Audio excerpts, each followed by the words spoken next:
You are already 32 and still single. Must be tough spending Christmas all alone. My sister sneered loud enough for the entire extended family to hear over the holiday music. I set my crystal wine glass down, wiped my mouth with a linen napkin and said calmly, "Do not worry about me. I have been happily married for 3 years to the man who literally owns your husband's entire company." My mother froze mid-toast, her smile completely vanishing. What they did not know was that my simple sentence was about to send my golden child sister and her scammer husband straight to federal prison. My name is Gemma, and I am 32 years old. I work as a senior corporate liquidator for a top-tier asset management firm in Manhattan. My job is to find financial discrepancies and shut down failing businesses. I am very good at recognizing a bad investment. Before I continue this story, let me know where you are watching from in the comments below. Hit like and subscribe if you have ever had to watch your toxic family praise a fraud while treating you like garbage. Trust me, the karma in this story is something you will want to hear. It was Christmas Eve at my parents' sprawling suburban estate, a house funded entirely by crippling credit card debt and a desperate need to keep up appearances. We were all seated around their massive mahogany dining table. The roasted turkey was getting cold, but nobody cared, because everyone was too busy worshiping my younger sister Sabrina and her charismatic husband DeAndre. Sabrina was 29 and had never held a job for more than 3 months. Yet there she sat dripping in fresh diamonds and wearing a designer silk dress that cost more than my first car. DeAndre was holding court at the head of the table. He was a slick-talking guy who always wore custom-tailored suits and aggressively expensive cologne. He claimed to be a senior vice president at a major real estate holding company. My parents, Patricia and Richard, treated him like a living god. They hung on to his every word as he bragged about closing multi-million-dollar deals and flying first class to Dubai. I just sat there quietly eating my green beans. That was when Sabrina decided the spotlight was not bright enough on her, so she had to drag me into it. She leaned across the table, her diamond necklace catching the chandelier light. "You are already 32 and still single. Must be tough spending Christmas all alone in that tiny apartment of yours." She laughed, a high-pitched grating sound. "Maybe if you spent less time auditing boring corporate files and more time at the salon, you could find a nice mid-level manager to settle down with." The whole table erupted in mocking laughter. My aunts, uncles, and cousins all chuckled, shaking their heads at poor, pathetic Gemma. I set my glass down and looked her dead in the eye. "Do not worry about me, Sabrina. I have been married for a long time." The laughter abruptly died. My mother, Patricia, froze mid-toast. Her hand holding a glass of champagne trembled slightly before she slammed it down onto the table. "Gemma." She snapped, her voice sharp and dripping with disgust. "Stop this right now. It is pathetic. You are so desperately jealous of your sister's perfect marriage that you are resorting to psychotic delusions at the dinner table. You are ruining Christmas." My father, Richard, chimed in, shaking his head in deep disappointment. "Really, Gemma. We know you are struggling with being the family spinster, but making up an imaginary husband is a new low even for you. Apologize to your sister for trying to steal her thunder." I did not flinch. I did not cry. I just offered a tight, polite smile. "I am not making anything up, Mother," I said, keeping my voice perfectly level. DeAndre let out a loud, booming laugh. He leaned back in his chair, unbuttoning his suit jacket to reveal his expensive silk vest. "Let the girl dream, Patricia," he said, dripping with condescension. "If making up a fake husband helps her sleep at night, let her have it. Besides, I think we need to focus on real marriages tonight." He reached into his pocket and pulled out a heavy set of keys, tossing them onto the center of the table with a loud clatter. "Merry Christmas to my beautiful wife. I just bought you that brand new Porsche Cayenne you wanted, paid in cash straight off the showroom floor." Sabrina shrieked with delight, jumping up to hug him, while the rest of the table clapped and cheered. My parents looked like they were ready to weep with joy at their son-in-law's incredible success and generosity. But I was not looking at DeAndre or Sabrina. My eyes were locked entirely on the keys sitting in the middle of the table. More specifically, I was staring at the heavy matte black metallic keychain attached to them. It had a very distinct geometric logo engraved into the metal along with a tiny serial number on the back. It was not a dealership keychain. It was a corporate fleet tag. And I recognized that logo instantly because it belonged to the private holding company owned entirely by my actual husband, Harrison Wells. DeAndre had not bought a Porsche in cash. He had somehow stolen a corporate executive vehicle from the man I sleep next to every night. I kept my face perfectly neutral, tearing my eyes away from the stolen Porsche keys. I needed more evidence before I dropped the guillotine on DeAndre's fragile little world. Right on cue, the private chef my mother had hired for the evening walked into the dining room. He carried a silver tray holding a leather billfold. The total for the lavish 6-course catered holiday meal was $2,500. My parents always insisted on hosting these extravagant dinners to show off to the extended family, but they never actually intended to pay for them. DeAndre stood up, raising his glass of expensive whiskey. He looked around the table, basking in the adoration of my relatives. "Family is everything," he declared, his voice booming with fake authority. "And as the man of this house, the one who provides, I want to say how blessed I am to be able to take care of my beautiful wife and contribute to this amazing lifestyle we all share. Cheers to wealth, health, and being at the top of the food chain." The table clapped eagerly. My father, Richard, nodded in deep respect. The chef extended the silver tray toward DeAndre, assuming the man making the grand speech was footing the bill. DeAndre reached into his tailored suit jacket, his confident smile faltering for just a second. He patted his chest pockets, then his pants, putting on a highly exaggerated show of confusion. "Oh man, I left my alligator leather wallet in the center console of the new Porsche," he said, shaking his head with a practiced sigh. "I would go get it, but the security system is calibrating right now." He looked across the mahogany table directly at me and quickly slid the leather billfold across the polished wood until it stopped right in front of my plate. "You got this one right, Gemma. Consider it your contribution to the family.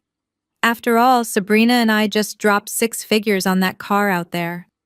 I looked down at the staggering $2,500 check, then back up at the man who was currently driving a stolen corporate vehicle. "Are you joking?" I asked, my voice dangerously calm. "I am not paying for a dinner I did not order or organize." My mother, Patricia, immediately slammed her hand on the table, her heavy rings clinking aggressively against the wood. "Stop being so cheap, Gemma," she snapped, glaring at me like I was a burden she could not wait to discard. "DeAndre is practically a vice president. He does enough for us. You do not have kids. You do not have a real mortgage. You sit alone in a tiny apartment all day. You can easily afford to treat your family for once in your miserable life." The sheer audacity of her statement made my blood run cold. I did not raise my voice, but the icy tone of my words cut through the dining room like a knife. "I could afford a lot more things, Mother, if I was not still paying off the $40,000 student loan you secretly took out in my name 12 years ago. The room went dead silent. My uncle cleared his throat awkwardly, suddenly very interested in his empty wine glass. Patricia's face turned beet red, a mixture of profound embarrassment and furious rage. She hated when anyone threatened her perfect maternal image. "That was for Sabrina's wedding fund," she hissed through gritted teeth, leaning across the table so only the immediate family could hear her venom. "We are a family. We make sacrifices for each other. You are so utterly selfish holding on to ancient history just to get out of paying for a simple dinner. Pay the chef right now and stop embarrassing us in front of the help." I looked at the private chef who was awkwardly staring at the ceiling, pretending not to hear the massive dysfunction unraveling before him. I did not want to ruin his Christmas Eve, and honestly, paying this bill was a small price to keep my cover intact for just a little longer. I reached into my designer purse, bypassing my standard debit cards. My fingers brushed against the heavy matte black metal card hidden in the back slot.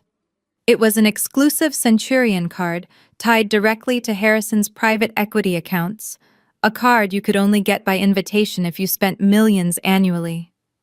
I pulled it out and placed it onto the silver tray without a single word.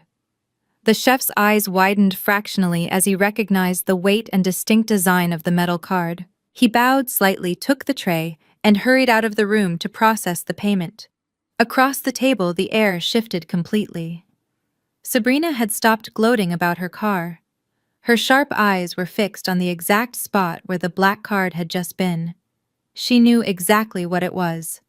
While my parents were busy whispering furiously to each other about my bad attitude, I watched Sabrina slowly slide her smartphone up from her lap. She angled the camera lens directly toward the kitchen door, waiting like a predator for the chef to return.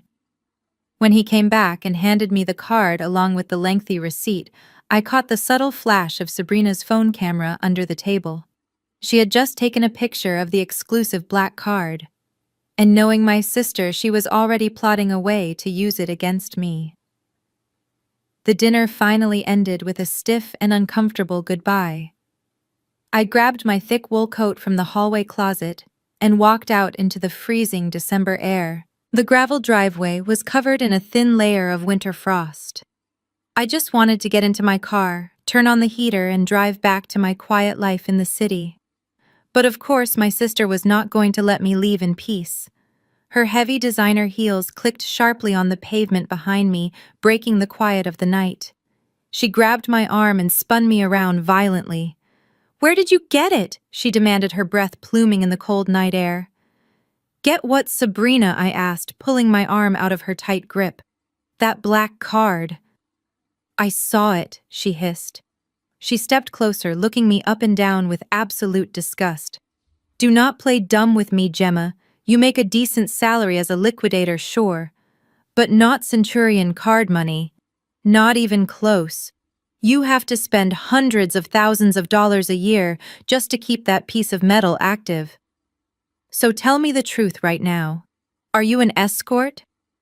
I stared at her, genuinely baffled by her massive leap in logic. "An escort? It makes perfect sense," she sneered, crossing her arms over her expensive coat. "You are 32, single, and totally desperate for attention. You probably found some old rich sugar daddy who feels sorry for a plain girl like you. That is why you made up the fake husband tonight at the table, to cover your tracks. You are trying to act like you are on my level, but you are just selling yourself to look rich." Before I could even formulate a response to that insane and deeply offensive accusation, DeAndre strolled up beside her. He was twirling the stolen Porsche keys around his index finger, looking incredibly pleased with himself. He wrapped a heavy arm around Sabrina's waist and glared down at me. "Is there a problem out here, babe?" he asked, trying to sound like a tough, protective alpha male. "Gemma is hiding something." Sabrina pouted, leaning into his chest. "She has a black card and refuses to say how she got it. I think she is involved in something illegal." DeAndre let out a low, exaggerated whistle. He looked at me with a mixture of suspicion and predatory amusement. "A black card? Huh?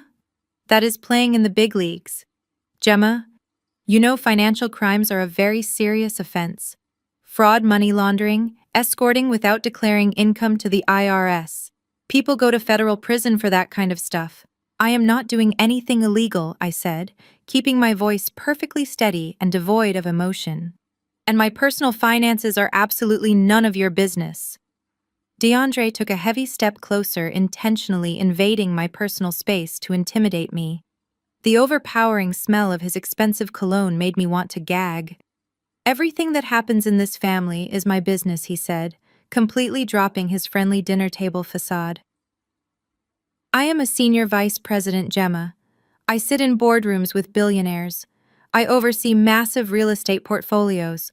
I have high-level connections at the absolute top of corporate America. If you are bringing dirty money into this family, it reflects badly on my pristine reputation.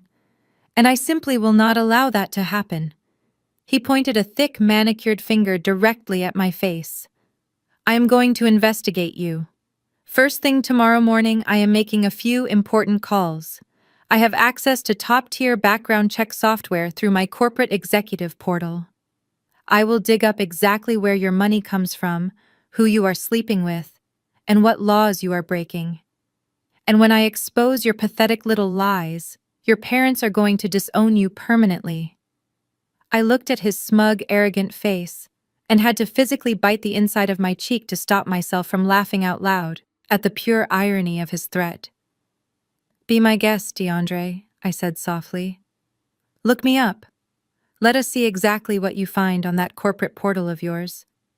He sneered at me, shaking his head like I was a lost cause. He turned his back, opened the passenger door of the sleek black Porsche for Sabrina, and then walked around to the driver's side. They peeled out of the icy driveway, the powerful engine roaring loudly as they sped down the quiet suburban street. I stood alone in the cold, watching their red taillights disappear into the distance. Suddenly, my phone vibrated in my coat pocket. I pulled it out and saw my husband's name flashing brightly on the screen. I answered the call. "Hello, Harrison," I said, the cold air stinging my cheeks. "Hey, honey." His deep, calm voice came through the speaker. "I hope the family dinner was tolerable. Listen, I was just reviewing the daily security logs for the company servers, and something very amusing just popped up." "Oh," I asked, a genuine smile finally breaking across my face. "What is that?" "A low-level regional manager in our acquisitions department named DeAndre just tried to run a fully unauthorized high-clearance financial background check on you through the company portal," Harrison said, sounding both annoyed and highly entertained. "He used his own corporate ID to do it. Did he upset you tonight? Because I can fire him right now." "Do not fire him yet," I told my husband as I unlocked my car door and slid into the driver's seat. "Let him play his little games. I want to see exactly how far he is willing to dig his own grave." Harrison chuckled, a rich, warm sound that instantly grounded me.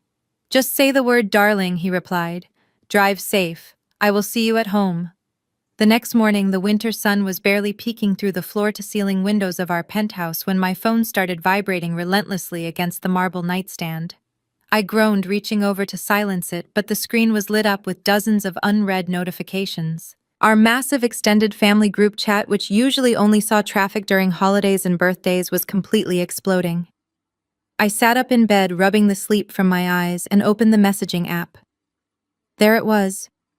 A blurry, zoomed-in photo of my matte black Centurion card sitting on the silver payment tray from last night. Sabrina had sent it at 6 in the morning with a massive paragraph attached. "I am so sorry to share this with everyone on Christmas morning," her message read.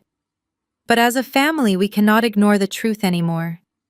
Gemma paid for dinner last night with a black card that requires millions of dollars in spending to maintain. We all know she does not make that kind of money pushing papers at a liquidation firm. DeAndre and I are extremely concerned that she is involved in severe illegal activities, money laundering or worse, high-end escorting. DeAndre is trying to run a background check through his corporate resources to protect the family, but she is being incredibly defensive and hostile." My jaw tightened as I scrolled through the replies. Aunts and uncles who had not spoken to me in years were suddenly chiming in, expressing their shock and disappointment. My cousin wrote that she always knew I was hiding a dark secret because I never brought a man to family events. It was a digital witch hunt, orchestrated entirely by a spoiled woman who had never worked a day in her life. Before I could even type out a response, my screen switched to an incoming call. It was my mother. I took a deep breath and answered. "Merry Christmas to you too, Mother," I said flatly. "Do not use that tone with me," Patricia snapped, her voice trembling with righteous fury. "I have been fielding calls from your relatives all morning. You have humiliated us for the absolute last time, Gemma. Sabrina is right. You are hiding dirty money, and you are putting DeAndre's pristine corporate reputation at risk just by associating with him." I rubbed my temples, fighting off an impending headache. "Mother, the card is perfectly legal. My husband gave it to me." "Stop lying about this imaginary husband," she shrieked into the receiver. "You are sick, Gemma. You need serious psychiatric help. But right now, we need to handle the financial liability you have brought onto this family." I spoke to DeAndre this morning. He is willing to overlook your hostility and help you clean up whatever mess you are in. He runs a highly exclusive private investment fund for top-tier clients. If your money is actually legitimate, you will wire $10,000 into his fund right now. I stopped breathing for a second. Excuse me? You heard me, Patricia demanded. Wire the money to DeAndre. It will prove to the entire family that your finances are above board, and DeAndre can manage it properly to keep you out of federal prison. If you refuse to do this one simple thing to prove your innocence, your father and I are officially disowning you. We will write you out of the will, we will take back your grandmother's cabin, and you will never speak to any of us again. The sheer audacity of her demand echoed in the quiet bedroom. She was weaponizing my entire family against me just to extort $10,000 for her favorite son-in-law. You want me to wire $10,000 to a man who steals corporate vehicles? I asked, my voice dropping to a dangerous whisper. The answer is no. You can keep your family mother. I hung up the phone and tossed it onto the mattress. The bedroom door clicked open and Harrison walked in. He was wearing soft sweatpants and a fitted gray shirt, holding 2 steaming mugs of black coffee. Tucked under his arm was a thick manila folder. He handed me a mug and sat on the edge of the bed, his eyes gleaming with sharp, calculating intelligence. Was that Patricia? He asked, taking a sip of his coffee. Yes, I sighed, leaning back against the headboard. She demanded I wire $10,000 to DeAndre's highly exclusive private investment fund to prove my money is clean. If I do not, I am disowned. Harrison let out a short, sharp laugh. He opened the manila folder and spread several printed financial documents across the white duvet. He tapped his finger against a highlighted bank routing number. Well, darling, he said smoothly, that makes things incredibly convenient for us. My security team finished tracing the network address DeAndre used to run that background check on you. They went ahead and audited his recent digital activity. This private investment fund your mother wants you to wire money into? It does not exist. It is a completely fake shell account DeAndre set up 3 months ago. He has been using it to embezzle hundreds of thousands of dollars directly from my company. I stared at the financial documents scattered across my bed, my mind racing to process the sheer scale of DeAndre's stupidity. He was not just a liar and a phony. He was a corporate criminal actively stealing from my husband. A slow, deeply satisfying smile spread across my face. I looked up at Harrison, who was calmly sipping his coffee. Do not fire him, I said softly. Do not alert the authorities yet. Let him keep digging. I want to see exactly how deep this hole goes before we bury him in it. Harrison smiled back, a dangerous glint in his eyes. As you wish, darling. 3 days passed in relative silence. The family group chat had cooled down from the black card drama, mostly because I simply stopped replying to their endless barrage of invasive questions. I spent the time working from home, enjoying the peace of my own life. But on the morning of December 28th, my phone chimed with a new aggressive notification. It was a digital invitation from Sabrina, heavily decorated with gold glitter graphics and animated champagne flutes. The bold, arrogant text across the top read, "You are cordially invited to an exclusive New Year's Eve gala to celebrate the purchase of our brand new $4 million estate." The location was a highly prestigious, secluded address in the Hamptons. Sabrina had attached a dozen photos of a sprawling, ultra-modern glass and stone mansion overlooking the water. Her caption below the photos read, "DeAndre just closed the deal in cash. Come see what real success looks like. Dress code is strictly black tie." I was still staring at the ridiculous, flashy invitation when my phone screen switched to an incoming call. It was my mother. I answered, bracing myself for another exhausting lecture. "You received the invitation," Patricia said immediately, her tone dripping with smug satisfaction. "I expect you to be there, Gemma. And I expect you to bring this imaginary billionaire husband of yours. Sabrina and DeAndre have been incredibly gracious to even include you after your jealous little stunt at Christmas. This is your absolute last chance to publicly apologize to them and admire their new home." I let out a harsh, dry laugh. Mother, I am not driving 3 hours to the Hamptons in the freezing cold just to stroke DeAndre's fragile ego. I have my own plans for New Year's Eve. The smugness in Patricia's voice instantly turned to pure venom. You will be there, Gemma. You will show up, and you will bring whoever this man is that you claim to be married to, so we can finally expose your pathetic lies to the entire family. If you do not show up, your father and I are taking immediate legal action against you. I gripped the phone tighter, my knuckles turning white against the sleek case. What are you talking about? Your grandmother's cabin, she spat. We have already spoken to a lawyer this morning. We are fully prepared to challenge the deed in court. We will testify that she was not of sound mind when she transferred that property exclusively to you. We will tie you up in probate court for years until the legal fees bankrupt you, and then we will sell that rotting pile of wood to the highest bidder. But if you come to the party, show proper respect to your sister, and admit you lied about being married, we will drop the matter entirely. My blood ran ice cold. That small rustic cabin in the woods was the only thing my grandmother had left me. It was the only place from my childhood where I had ever felt truly safe and loved, far away from my parents' constant criticism. Patricia knew exactly how much that property meant to me emotionally, and she was weaponizing it just to guarantee an audience for Sabrina's vanity project. They wanted to humiliate me so badly, they were willing to destroy my only sacred memory. Fine, I said, my voice eerily calm despite the rage boiling inside me.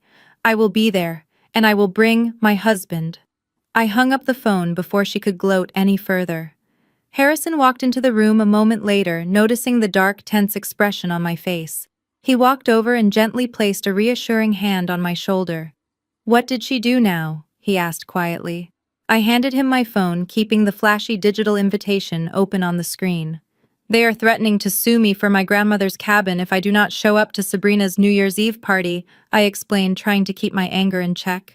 Apparently, DeAndre just bought a $4 million mansion in the Hamptons in cash, and my mother wants me to go worship his immense success. Harrison looked down at the bright screen. His eyes scanned the bold text and the glossy photos of the sprawling estate. Then he looked at the exact street address listed at the bottom of the page. For a long moment, Harrison did not say a word. He just stared at the screen, his expression unreadable. Then a slow, dark, highly amused smile spread across his handsome face. He started to chuckle, a deep, rumbling sound that vibrated through his chest. I looked at him, entirely confused by his reaction. What is so funny? Harrison tapped the address on the screen with his index finger. Darling, DeAndre did not buy a $4 million estate, he said, his voice rich with anticipation. I know this property intimately. My holding company purchased this exact address 2 years ago. It is our exclusive corporate retreat. Your brilliant brother-in-law has somehow used his employee access to reserve my company property, and he is trying to pass it off to your family as his own home.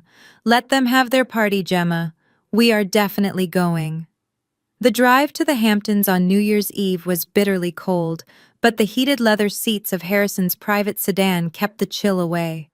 We pulled up to the massive wrought iron gates of the estate right at 8 o'clock. The property was illuminated by dozens of ambient landscape lights showcasing the sweeping modern architecture of the corporate retreat that my husband actually owned. The driveway was already packed with luxury vehicles. Valets hired for the evening were frantically running back and forth parking cars for the dozens of guests DeAndre and Sabrina had invited to witness their fake empire. Harrison stopped the car near the front entrance, but he did not turn off the engine. You go ahead and make your grand entrance, darling, he told me, a mischievous gleam in his eye. I need to make a quick phone call to the actual estate manager who works for me to ensure our security team is ready for the finale. I will park the car around back and join you inside shortly. I smiled, kissed his cheek, and stepped out into the freezing night air. I walked up the wide stone steps, wearing a floor-length emerald silk gown. The massive double oak doors were propped wide open, spilling warm yellow light, and the sound of a live string quartet out into the winter night. I stepped into the grand foyer.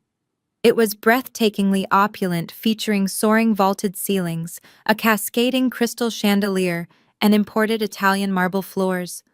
The room was packed with our extended family, my parents' friends, and a crowd of strangers DeAndre had clearly invited just to show off. Almost immediately, the clinking of champagne glasses and the low hum of wealthy chatter were interrupted by my sister's piercing voice.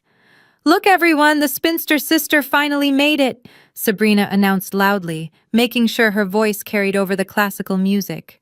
Conversations paused. Dozens of heads turned in my direction. Sabrina strutted toward me wearing a ridiculous skin-tight silver sequined dress that caught the light from every angle. She stopped a few feet away, her eyes raking over my gown with clear envy, before she crossed her arms and looked pointedly behind me at the empty doorway. "Where is the imaginary billionaire husband?" She mocked, a cruel smirk playing on her lips. Did his hourly rental fee bounce?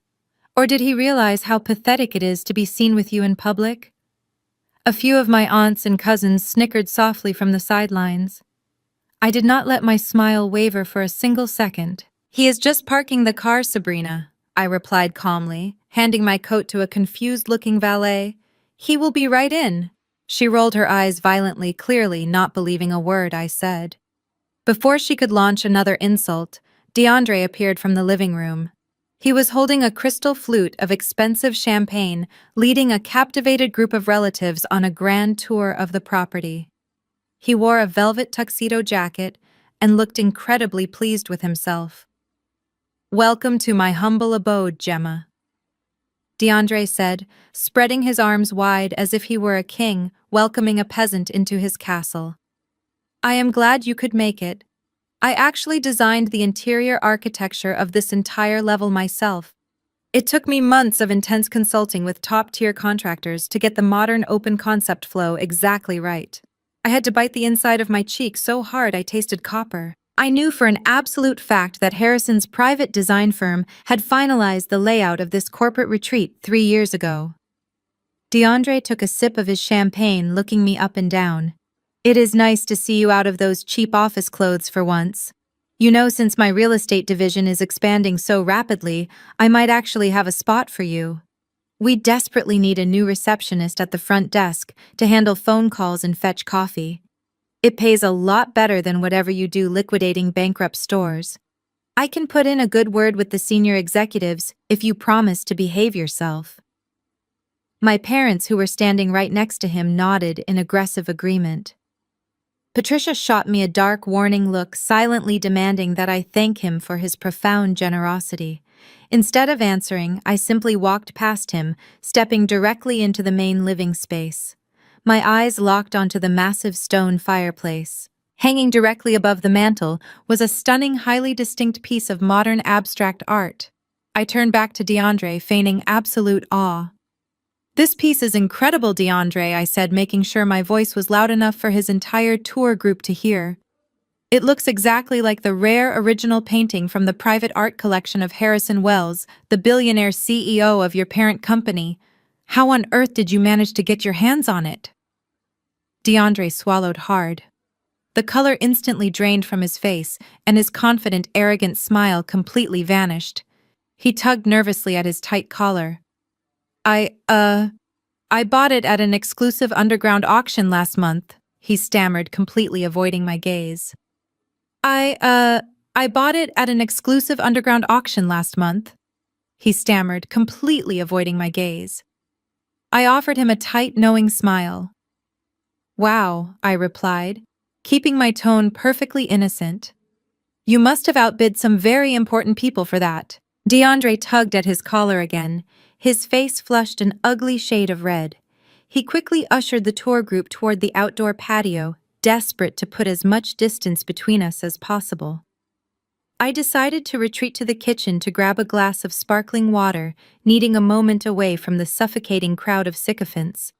The kitchen was a chef's dream, complete with industrial stainless steel appliances and endless stretches of white marble countertops. I had barely poured my water when the heavy swinging door pushed open. My mother Patricia marched in her heels, clicking aggressively against the tile.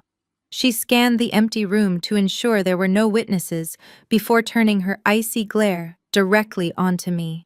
Her jaw was set and her arms were crossed tightly over her chest. "I see you managed to show up," she hissed, stepping closer. "And you are alone. Again. Where is this phantom husband of yours?" I took a slow sip of my water. "He is handling some business outside. He will be here soon." Patricia rolled her eyes, letting out a sharp, dramatic sigh. "Enough with the delusions, Gemma. We both know nobody is coming through those doors for you." She pointed a sharp, manicured finger at my chest, her voice dropping to a harsh whisper. "Since you decided to grace us with your presence, you are going to make yourself useful. In 30 minutes, everyone is gathering in the main hall for the midnight toast. You are going to take a glass of champagne, stand up in front of the entire party, and make a public speech. You will apologize to Sabrina and DeAndre for your jealous, psychotic behavior at Christmas. And then you will toast to their incredible success and this beautiful new estate. Do you understand me?" I stared at her, genuinely astounded by her audacity. "You want me to publicly worship a man who is actively lying to all of you?" I asked, my voice deadly calm. "Absolutely not. I will not apologize, and I am certainly not toasting to DeAndre's imaginary empire." Before Patricia could unleash her fury, the kitchen door swung open again. My father, Richard, walked in, his face red with anger. He had clearly been listening from the hallway. He stepped up next to my mother, forming a united front of parental disappointment. "Why do you have to be so difficult?" Richard demanded, his voice thick with disgust. "Your sister has achieved everything we ever dreamed of. She has a wealthy, successful husband who provides for her and elevates our entire family name. And what do you have, Gemma? You have a tiny apartment, a boring job, and a head full of pathetic lies." He took a step closer, his eyes cold and unforgiving. "You are a bitter, jealous disappointment. You push everyone away because you cannot stand to see anyone else happy. If you keep acting like this, you are going to die completely alone." His words were meant to crush me. 10 years ago, they would have broken my heart and sent me running from the room in tears. But standing there in my husband's $4 million corporate retreat, looking at the two people who had sold me out for a cheap illusion of wealth, I felt absolutely nothing but pity. "I am not the one pushing people away, Father," I said quietly, "and I am definitely not the one living a lie. Enjoy your fragile little fantasy while it lasts, because it is about to come crashing down." Richard scoffed, shaking his head. "You are completely unhinged." Before he could say another word, a loud, echoing commotion erupted from the front foyer. The sound of angry shouting carried clearly through the heavy wooden doors. Patricia and Richard exchanged a panicked look and rushed out of the kitchen. I followed closely behind them, my heart beating with quiet anticipation. In the center of the grand entrance, the head caterer was standing face to face with DeAndre. The caterer was holding a wireless payment terminal in one hand and waving a long receipt in the other. "I do not care who you claim to be," the caterer yelled over the suddenly silent crowd. "Your platinum credit card just declined for a $15,000 charge. We are not serving a single plate of food to anyone until we get paid in full right now." The entire grand foyer fell into a dead, suffocating silence. The classical string quartet playing in the corner abruptly stopped. Dozens of wealthy guests, extended family members, and business associates turned to stare directly at the center of the room. DeAndre's face flushed a deep, blotchy crimson. He quickly grabbed the head caterer by the arm, trying desperately to pull him away from the center of attention and into the hallway. "Keep your voice down," DeAndre hissed, forcing a tight, artificial laugh for the staring crowd. "It is obviously a simple bank error. My private wealth management team places strict fraud holds on my high net worth accounts whenever there are large, unusual transactions. It happens to billionaires all the time. It is a standard security measure." The caterer crossed his arms, completely unimpressed by the theatrical performance. "I do not care about your wealth management team or your security measures," the caterer replied. his voice still carrying clearly across the marble room. "You have exactly 10 minutes to produce a valid payment of $15,000, or my entire staff is packing up the kitchen, loading the trucks, and leaving immediately." Panic rippled through the room. Sabrina pushed her way through the crowd, her sequined silver dress flashing under the crystal chandelier. She looked absolutely terrified. A New Year's Eve party without food or champagne would permanently ruin her carefully crafted high society image. She scanned the room frantically, and her eyes locked instantly onto me. "Gemma," she demanded, her voice shrill and dripping with desperate entitlement. "Give him your card. The black one. Pay the caterer right now. You owe us for ruining Christmas." I stood my ground, clutching my designer evening bag. I looked at her, then at DeAndre, who was suddenly looking at me with pleading, pathetic eyes. "No," I said simply, my voice carrying clearly through the quiet room. "I am not paying $15,000 to fund your fake party." Sabrina stomped her foot like a spoiled toddler throwing a tantrum in a toy store. "You are ruining my night. You have the money. Just swipe the card so we can eat." "My mother." Patricia stepped up right behind Sabrina. Her eyes were wild with a frantic need to save face in front of her country club friends. "Give me the purse," Gemma, Patricia commanded, stepping dangerously close to me. "We are not going to be humiliated in our own home because you want to be selfish and stubborn." When I did not immediately hand over my bag, Patricia lunged forward. She dug her sharp manicured fingernails into my bare wrist and yanked the gold chain strap of my purse, trying to physically tear it away from my body. Gasps echoed around the room as the guests watched a mother physically assault her own daughter over a catering bill. I reacted instantly. I ripped my arm out of her grasp and stepped back, holding up a firm, unwavering hand. "Do not ever touch me again," I warned, my voice echoing like thunder off the marble walls. The absolute coldness and authority in my tone made Patricia freeze in her tracks. "If you ever try to lay hands on me or take my property again, I will have the valet call the police.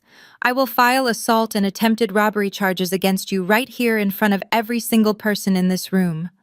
Patricia gasped, stepping back as if she had been violently slapped across the face. My father, Richard, looked horrified, but neither of them dared to cross the physical boundary I had just drawn. The illusion of their perfect, loving family was shattering in real time. Seeing that he could not bully or physically force me into paying his massive bill, DeAndre began to panic. He pulled out his cell phone, his hands shaking slightly as he scrolled through his contacts. "Fine, nobody needs your dirty money anyway," he spat, trying desperately to regain his alpha male persona. "I will just have my financial director authorize a direct wire transfer from one of my corporate accounts." He dialed a number and put the phone to his ear, pacing nervously near the grand sweeping staircase. He thought he was far enough away from the crowd, but he was standing directly next to a large acoustic marble pillar that perfectly amplified his voice. As a corporate liquidator, I knew exactly what he was about to do. I discreetly slid my phone out of my purse, opened the voice memo app, and pressed record. "Yeah, Jason," DeAndre whispered harshly into the phone. "I need you to bypass the secondary approval on the commercial acquisition fund. Wire 15 grand to the catering vendor right now. Code it as a site inspection expense for the new development project. I do not care if it flags the system, just force it through the portal before the midnight audit." I smiled a genuine, satisfied smile as I hit stop on the recording and slipped the phone back into my purse. DeAndre had just authorized felony wire fraud and corporate embezzlement live at his own party, and I had caught every single word of it in crisp, high-definition audio. A few minutes later, the caterer's wireless payment terminal beeped with a loud, approving chime. The $15,000 transaction had successfully cleared.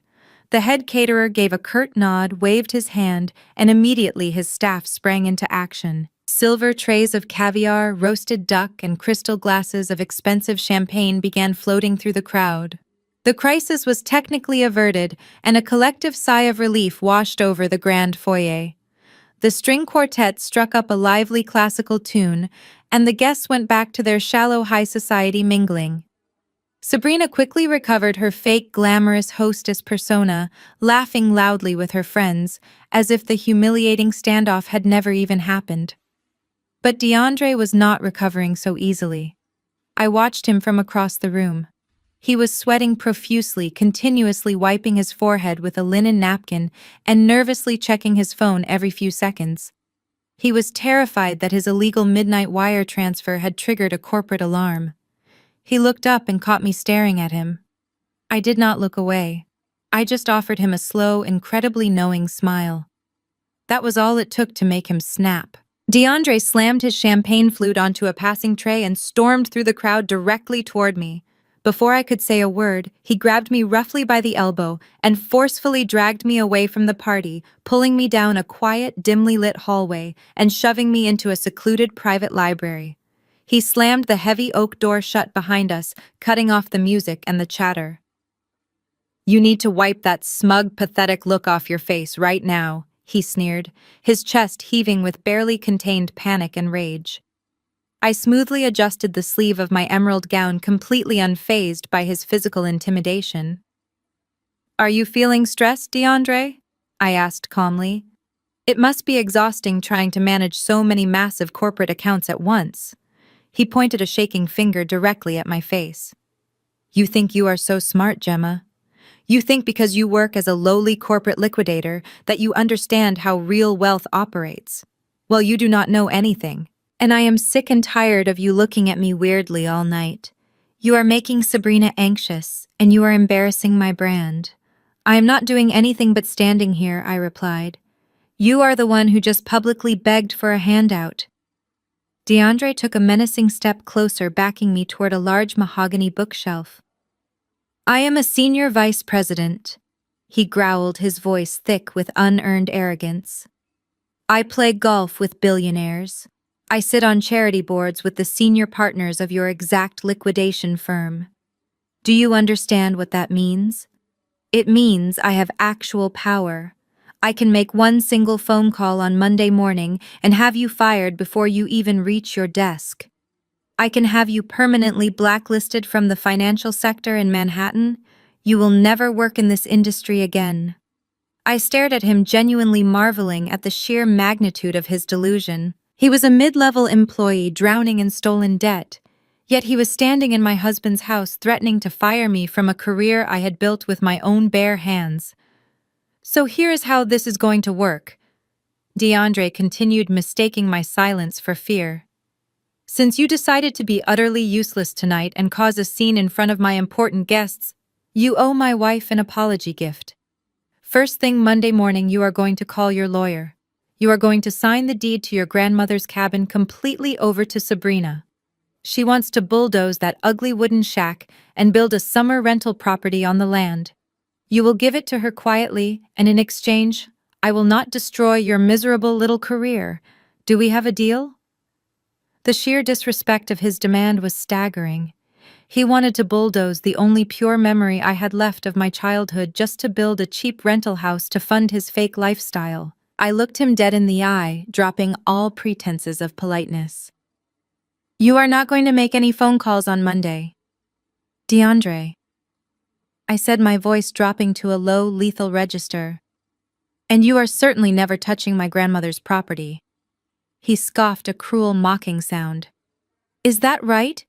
And who is going to stop me? Your imaginary husband?" Before I could answer, a massive commotion erupted from the front of the house.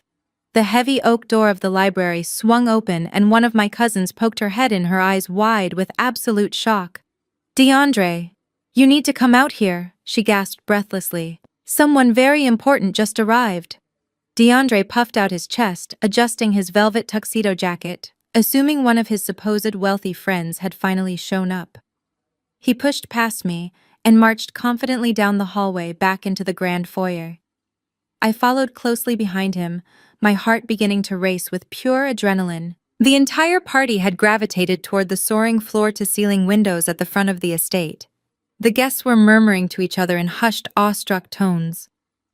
Outside, gliding smoothly up the long circular driveway, was a sleek jet-black Maybach. The luxury vehicle came to a silent stop directly in front of the main entrance, bathed in the glow of the landscape lights. The crowd literally gasped as the driver stepped out, followed immediately by two massive, highly trained private security guards in sharp black suits. One of the guards walked to the back door of the Maybach and pulled it open.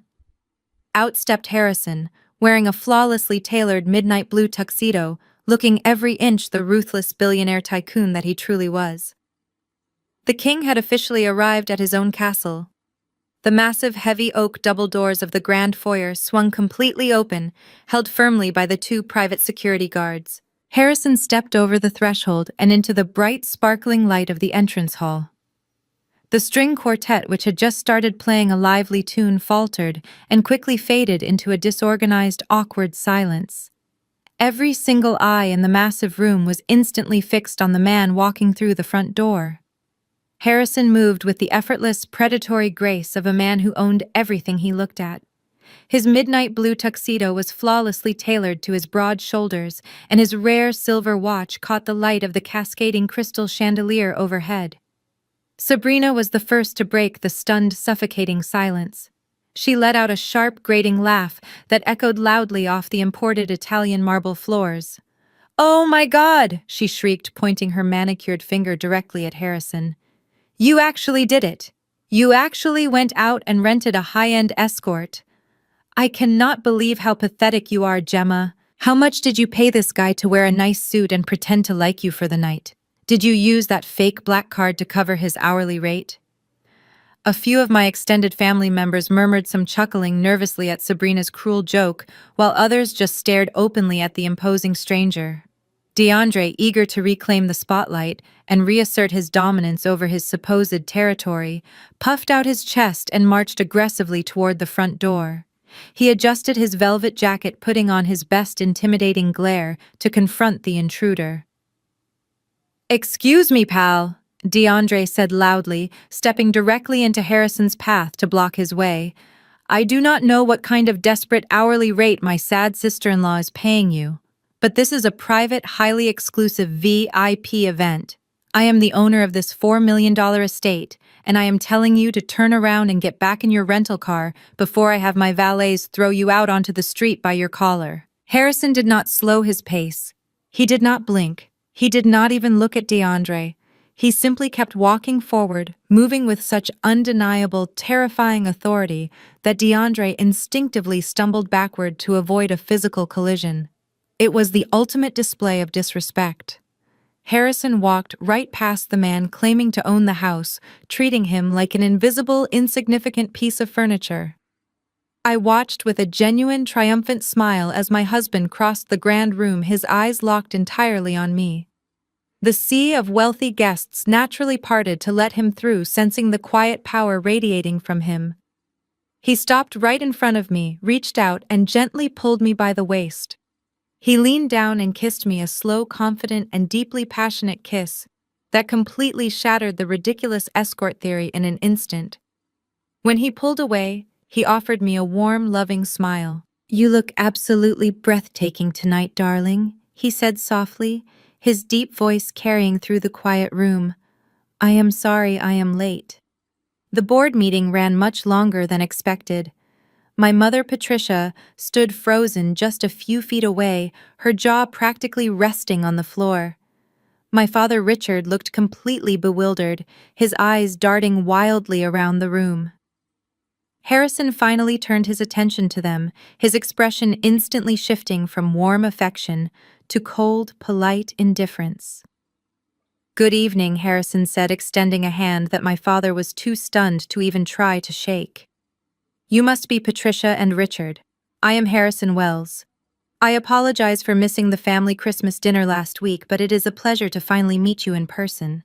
Gemma and I have been happily married for 3 years now." Patricia stared at him, her eyes darting frantically between Harrison's custom-tailored tuxedo, his expensive watch, and the two massive security guards standing silently by the front door. "Married?" she stammered, her voice completely devoid of its usual arrogant bite. 3 years. No, that is impossible. Gemma is lying. She is just trying to ruin this night for Sabrina. Harrison tilted his head slightly, an amused, highly dangerous smile playing on his lips. I assure you, Patricia, our marriage certificate is very real, and my brilliant wife has absolutely no need to upstage anyone in this room. A few yards away, the arrogant bluster had completely drained out of DeAndre. He was standing near the sweeping staircase, staring intently at the side of Harrison's face.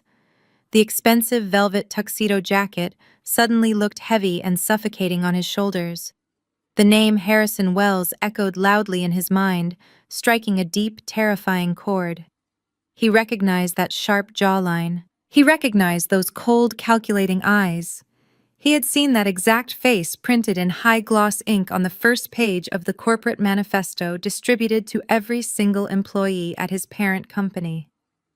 DeAndre suddenly went deathly pale, a cold sweat breaking out across his forehead, as his brain desperately tried to process why the ultimate boss of his entire corporate universe was standing in the living room claiming to be married to the woman he had just threatened to destroy. For a long moment, the only sound in the grand foyer was the crackling of the massive stone fireplace. DeAndre looked like he was going to physically pass out. But my mother, completely oblivious to the sheer panic radiating from her favorite son-in-law, quickly recovered her arrogant posture. She crossed her arms and looked Harrison up and down with an expression of profound disgust. Well, Harrison, Patricia scoffed, her voice dripping with condescension. You certainly know how to make an entrance. But renting a Maybach and hiring a couple of oversized bouncers for the night does not impress me. We are not fools. Anyone can play dress-up for a few hours to save face. So tell me, what exactly do you do for a living to afford that rented suit? Because my daughter certainly does not make enough to fund this little charade. Harrison let out a soft, polite chuckle. He smoothly unbuttoned his tuxedo jacket and slipped his hands into his pockets, looking entirely at ease in the center of the hostile room. I assure you, Patricia, the suit is mine, he replied calmly. As for my profession, I work in asset management and corporate restructuring. I oversee investments, liquidate liabilities, and occasionally acquire distressed properties. Sabrina burst into a loud theatrical laugh. She walked over and wrapped her arm tightly around DeAndre, who was standing as rigid as a statue. Asset management, she mocked, rolling her eyes dramatically. So you are just a glorified accountant. You sit in a cubicle all day pushing boring papers around. No wonder Gemma kept you hidden. I would be embarrassed too if my husband was just a low-level number cruncher. She leaned her head against DeAndre's shoulder, completely missing the way he violently flinched at her touch. Look at my husband, Sabrina boasted to the crowd, gesturing wildly around the grand foyer. DeAndre is a senior vice president. He actually builds things. He commands a real estate empire. He just bought this entire $4 million estate in cash without even blinking. You and Gemma could work for 100 years and never even afford the property taxes on a place like this. Harrison smiled, a brilliant, blinding smile that did not reach his cold, calculating eyes. Is that so? He asked, his voice smooth as silk. He finally turned his full, terrifying attention directly onto DeAndre. DeAndre swallowed so hard I could hear it from 3 feet away. It is incredibly impressive, DeAndre, Harrison said, taking a slow, deliberate step toward him. Buying a property of this magnitude in cash is quite the achievement, especially considering the highly complex legal framework surrounding this specific stretch of the Hamptons shoreline. DeAndre opened his mouth to speak, but only a pathetic, breathless squeak came out. He cleared his throat frantically, sweat dripping down his temples. Thank you, he managed to stammer, his eyes darting toward the front door, as if calculating his chances of escaping into the night. Since you are such a high-level real estate mogul, Harrison continued, his tone conversational, but laced with lethal intent. I am very curious about how you navigated the commercial zoning permits for this estate. As I understand it, this particular parcel of land is permanently zoned under a corporate hospitality classification, which carries a strict commercial tax abatement. How did you manage to bypass the state shoreline restrictions to rezone it for private residential use? And more importantly, how did you clear the corporate lien held by the original parent company without triggering an automatic federal audit? The entire room fell into an uncomfortable, heavy silence. The wealthy guests, many of whom were actual investors and business owners, leaned in closer. These were basic fundamental questions that any real estate executive operating at DeAndre's supposed level would be able to answer in their sleep. DeAndre stood frozen under the crystal chandelier. His face turned a sickly shade of gray. He opened his mouth, closed it, and then opened it again, like a dying fish. My legal team handles the minor paperwork, he stuttered, his voice shaking violently. The zoning, as you know, it is grandfathered in. The Shoreline Commission granted a special variance because of my high net worth portfolio, and the corporate lien was just a clerical error that we resolved over the phone. A collective murmur of confusion and secondhand embarrassment rippled through the crowd. Several of the actual wealthy guests exchanged skeptical, mocking glances. Even someone with zero real estate experience could tell he was just throwing random, meaningless buzzwords together in a desperate panic. Sabrina looked at him, her confident smile faltering for the very first time. DeAndre. What are you talking about? She whispered loudly. Just tell him how you bought it. Harrison tilted his head, his eyes narrowing slightly as he delivered the final, devastating blow. A clerical error resolved over the phone. That is fascinating, DeAndre, because federal corporate liens require a notarized release from the board of directors. But please tell us more about this magical variance you received. I am learning so much from you tonight. DeAndre swallowed hard, his Adam's apple bobbing nervously against his tight collar. The mocking smiles from the wealthy guests were starting to burn through his carefully constructed facade. Realizing he was completely outmatched in actual financial knowledge, he decided to abandon the debate about corporate liens and fall back on his favorite weapon: intimidation by association. He let out a loud, forced laugh and waved his hand dismissively at Harrison, trying desperately to regain control of the narrative. I do not need to stand here and justify my real estate transactions to some mid-level asset manager. DeAndre sneered, his chest heaving as he tried to project an alpha male posture. You can throw around all the technical jargon you want to try and impress my wife's family, but at the end of the day, you are just a nobody in a rented suit. I operate on a completely different level. In fact, I answer directly to the billionaire CEO of the parent company that owns this entire development sector. Sabrina immediately puffed out her chest, sensing an opportunity to finally crush my husband's calm demeanor. That is exactly right, she bragged, leaning heavily into DeAndre and glaring directly at me. My husband is personal friends with the CEO. They play golf together at the private country club every single month. The CEO personally mentors DeAndre. He even sent us a massive luxury gift basket when we bought this house. So you and your little accountant husband should really watch your mouths before DeAndre makes one phone call and gets you both blacklisted from the financial industry forever. I had to physically bite down on the inside of my cheek to stop myself from laughing out loud. Hearing my sister boast about a fictional friendship with the man standing less than 2 feet away from her was the most surreal and highly entertaining experience of my life. I glanced at Harrison. His face remained perfectly composed, but I could clearly see the lethal amusement dancing in his sharp eyes. Is that so? Harrison asked, his voice laced with dangerous curiosity. You are personal friends with the CEO. That is quite a remarkable connection, DeAndre. He is known in the industry to be an incredibly private man who rarely associates with regional coordinators. He is not just a connection, he is a close personal mentor. DeAndre lied smoothly, gaining a false surge of confidence from Sabrina's unwavering public support. We have a direct line to each other. Whenever I need a multi-million-dollar deal approved, I bypass the entire executive board and go straight to him. We have that kind of mutual respect. He trusts my vision implicitly. Harrison nodded slowly, acting as if he were deeply impressed by this profound revelation. Well then, Harrison said, gesturing broadly with his hand toward the silent crowd. This seems like the perfect opportunity to clear up any lingering misunderstandings. Since you are such close personal friends with the CEO, and since you have his direct private line, why do you not call him right now? The smug, arrogant smile on DeAndre's face instantly vanished. The color drained from his cheeks once again, leaving him looking pale and sickly under the bright light of the crystal chandelier. Call him? DeAndre stammered, his eyes darting frantically around the grand room. Right now? Yes, right now. Harrison challenged, taking a single, highly intimidating step forward. You just claimed I am a nobody making up technical jargon.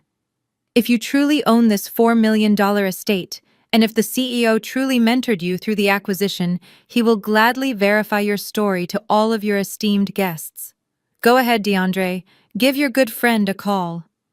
DeAndre took a hesitant step backward, nervously wiping a bead of sweat from his forehead. It is New Year's Eve, he argued weakly, his voice cracking under the immense pressure.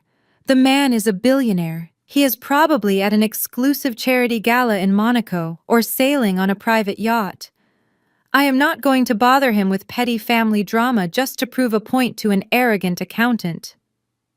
But my mother, Patricia, was not about to let the golden opportunity slip away. She saw this as the ultimate chance to put me in my place once and for all.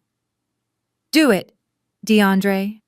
Patricia demanded, her shrill voice echoing loudly across the grand foyer. Call him right now and put him on speakerphone. Let everyone in this room hear exactly how important you are. I am sick and tired of Gemma and this man coming into our family events and disrespecting your success. Call the CEO and shut them up permanently. Sabrina nodded vigorously, completely oblivious to her husband's internal panic. Yes, babe, call him. Show them who you really are. DeAndre was completely trapped. He looked at the tight circle of expectant faces surrounding him. The wealthy guests, my parents, his entitled wife. They were all waiting for him to prove his ultimate high society status. He had built his entire identity on this massive lie, and now he had absolutely nowhere left to run. With violently trembling hands, he reached into his velvet tuxedo jacket and slowly pulled out his sleek smartphone. He stared at the bright screen for a long, agonizing moment. I knew exactly what was happening in his panicked brain.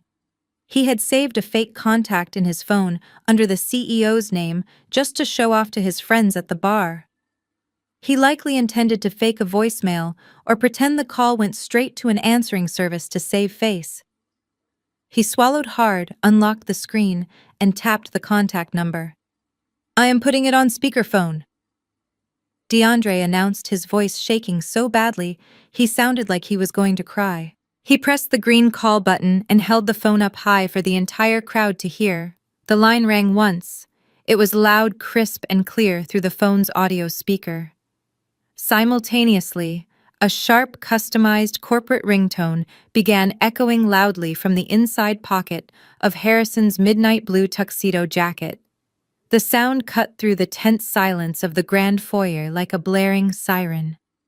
Every single eye in the massive room darted away from DeAndre and locked directly onto Harrison. DeAndre froze completely. He stared at the midnight blue fabric of my husband's tailored suit, his eyes wide with a sudden and suffocating panic. His thumbs scrambled against the bright screen of his smartphone, hastily jabbing at the red end call button. The exact second he terminated the outgoing call, the customized corporate ringtone emanating from Harrison's pocket abruptly stopped. The grand foyer fell back into absolute agonizing silence. The only sound left in the room was the crackle of the stone fireplace and the shallow, rapid breathing of my brother-in-law. The coincidence was far too precise. It was too impossible to ignore. The wealthy guests standing around us began to exchange quiet, confused whispers. Some of the actual business owners in the crowd were already connecting the dots, their expressions shifting from polite curiosity to sharp, predatory amusement.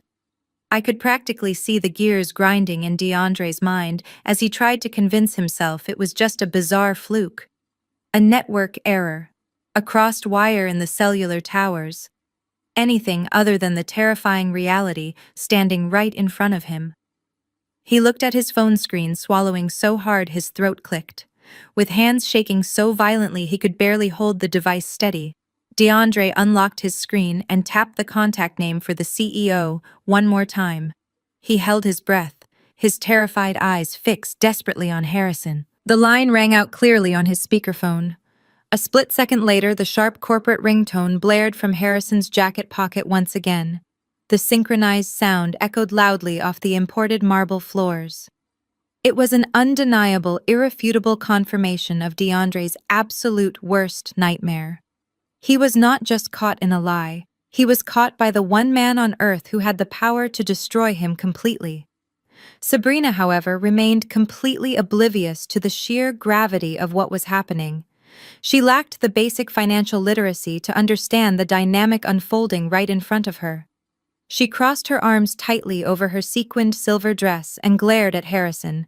She huffed loudly, tossing her blonde hair over her shoulder in a dramatic show of annoyance. "Excuse me," Sabrina snapped, her voice shrill and dripping with unearned entitlement. "Can you please silence your phone? My husband is trying to make an incredibly important business call to his billionaire mentor right now. Your cheap ringtone is completely ruining the moment. You are being incredibly rude. You need to have some basic respect for the people who actually own this house and pay your salary." My mother Patricia nodded in firm agreement, stepping up beside Sabrina to form a united front of absolute ignorance. "Turn the device off immediately," Patricia demanded, pointing a manicured finger at Harrison. "We are trying to conduct high-level family business here. If you cannot behave like a civilized guest, you and Gemma can leave right now." I stepped up right next to my husband, a slow and deeply satisfied smirk spreading across my face. I looked at Sabrina's irritated expression, then shifted my gaze to my mother, and finally rested my eyes on DeAndre.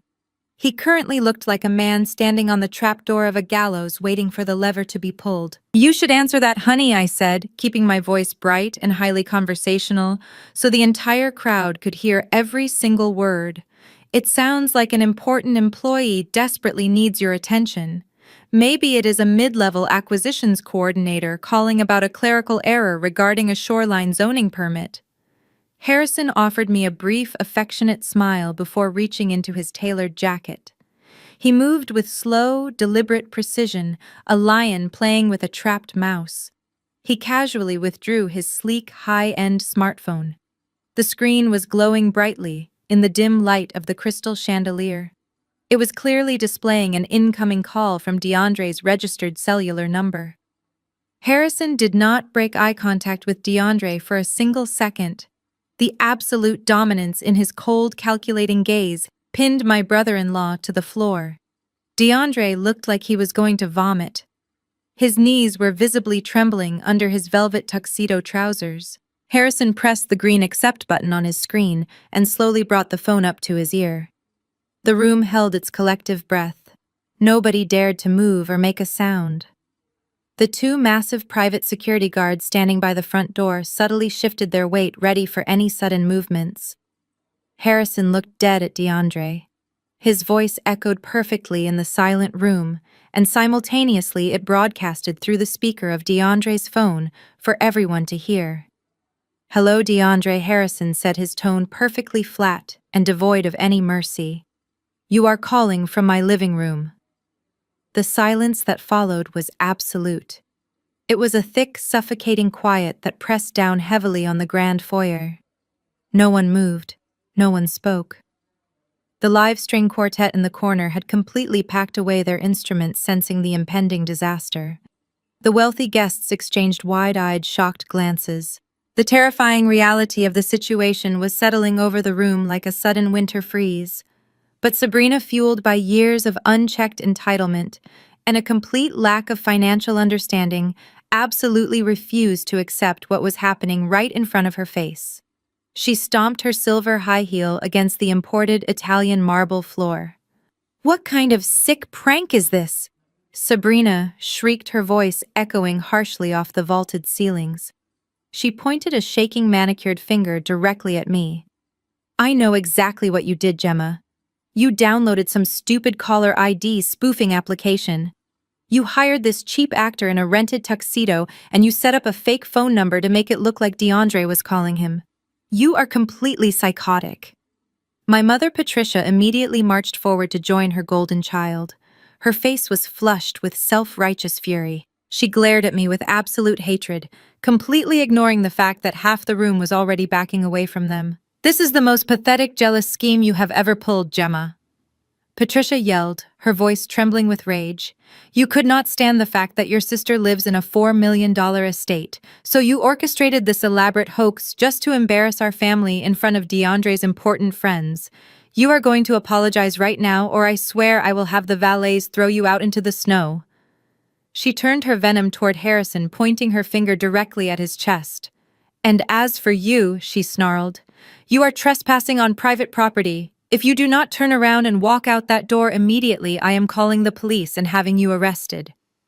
Harrison did not flinch. He did not look angry, nor did he look amused anymore. The polite, patient husband facade completely vanished in an instant, replaced entirely by the ruthless, calculating billionaire CEO who routinely dismantled massive global corporations before breakfast. He calmly pressed the red button on his smartphone, ending the active call. The sharp beep echoed loudly in the tense room. He slipped the device back into his tailored jacket pocket and took a single deliberate step forward. The sheer force of his presence made both Sabrina and Patricia instinctively stumble backward. Harrison raised his right hand and snapped his fingers once. The two massive private security guards, who had been standing quietly by the front double doors the entire time, immediately sprang into action. They marched directly into the center of the grand foyer, their expressions stone cold, standing shoulder to shoulder right behind Harrison. I am not going to stand here and argue with delusional people, Harrison said, his voice dropping to a low, commanding register that demanded absolute obedience from every single person in the room. My name is Harrison Wells. I am the founder and chief executive officer of the holding company that employs your husband, and I am the sole legal owner of this entire corporate retreat. He swept his cold, unforgiving gaze across the massive crowd of stunned guests' relatives and catering staff. The party is officially over, he announced, his tone leaving absolutely no room for debate or negotiation. Every single person in this room has exactly 5 minutes to gather their coats and vacate my private property. Anyone found inside this house after that time will be forcibly removed and arrested for criminal trespassing by my security team. The guests gasped. Pure panic instantly rippled through the crowd. The wealthy socialites and actual business associates did not need to be told twice. They immediately recognized the undeniable authority in his voice and the very real threat of legal action. They turned in unison and began rushing toward the front coat check, desperate to distance themselves from the catastrophic family meltdown unfolding in the center of the room. Sabrina stood frozen, her mouth opening and closing in silent shock as she watched her perfect high society New Year's Eve party dissolve into absolute humiliating chaos. She turned to her husband, waiting for him to step up, defend their honor, and kick the arrogant intruder out. Tell them, DeAndre, she pleaded aggressively, grabbing his arm and shaking him. Tell them this is your house. Do something. But DeAndre was no longer pretending. The physical toll of the overwhelming realization had finally broken him. The heavy crystal champagne flute slipped from his violently trembling fingers. It hit the marble floor, shattering into dozens of sharp, glittering pieces. He did not even flinch at the loud sound. His knees completely buckled under his expensive velvet tuxedo trousers. He collapsed onto the floor right in the middle of the broken glass, entirely defeated. He looked up at my husband with wide, terrified eyes, his face completely drained of color. Mr. Wells. DeAndre stammered, his voice breaking into a pathetic, breathless sob. I did not know. You did not know? Harrison repeated, his voice echoing with chilling precision. Ignorance is a terrible defense for corporate fraud, DeAndre, especially when your signature is on every single forged document. Sabrina finally snapped out of her frozen state. She dropped to her knees right in the middle of the shattered crystal, completely ignoring the sharp glass shards tearing into her expensive silver-sequined dress. She grabbed DeAndre violently by the lapels of his velvet tuxedo jacket and shook him with all her strength. "DeAndre, get up!" Sabrina screamed, her face contorted with a mixture of panic and absolute fury. "Stop sitting there like a coward. Tell him he is lying. Call your security team and have these squatters thrown out of our house right now. Get up and fight back." But DeAndre could not fight back. He could barely even breathe. He was fully hyperventilating, his chest heaving violently as he gasped for thin air. He kept shaking his head, his eyes locked on the floor, completely paralyzed by the sheer magnitude of his exposure. The alpha male persona had evaporated, leaving behind a terrified, broken man who had finally hit the bottom of his own bottomless pit of lies. "Stand up!" Sabrina demanded, her voice cracking as she yanked on his heavy jacket again. "You are a senior vice president. You own this estate. Prove it to them right now." Harrison watched the pathetic display for a moment before turning his attention to the massive 85-inch smart television mounted directly above the grand stone fireplace. He reached out his right hand, and one of the private security guards immediately placed a sleek silver iPad into his palm. Harrison tapped the screen twice. A second later, the massive television flickered to life, casting a bright, harsh white glow over the dimly lit room. "I think it is time we establish the actual facts," Harrison announced, his voice slicing cleanly through Sabrina's hysterical screaming. He swiped his finger across the iPad screen, wirelessly projecting a high-resolution corporate document directly onto the television for the remaining family members to see. The header of the document bore the bold, unmistakable logo of Harrison's holding company. Below it, printed in massive black letters, were the words, "Formal notice of immediate termination and criminal referral." DeAndre's full legal name was stamped right in the center of the page. Sabrina stopped shaking her husband. She slowly turned her head and stared up at the glowing screen, her mouth hanging open in silent horror. "This is a 40-page forensic audit compiled by my executive security team over the last 3 days," Harrison explained calmly, slowly scrolling through the dense pages of financial data and highlighted bank statements on the screen. "It details every single unauthorized transaction, forged signature, and falsified expense report DeAndre has submitted over the past 2 years. The private catering tonight, the designer clothes, the brand new Porsche sitting in the driveway, the diamond necklace you are currently wearing, Sabrina. All of it was purchased using stolen corporate funds, routed through dummy shell accounts." My mother, Patricia, let out a loud, strangled gasp. She covered her mouth with both hands, stumbling backward until she hit the marble pillar. My father, Richard, looked like he was about to pass out, his face completely drained of blood. "And as for this beautiful $4 million estate," Harrison continued, his tone dripping with lethal sarcasm.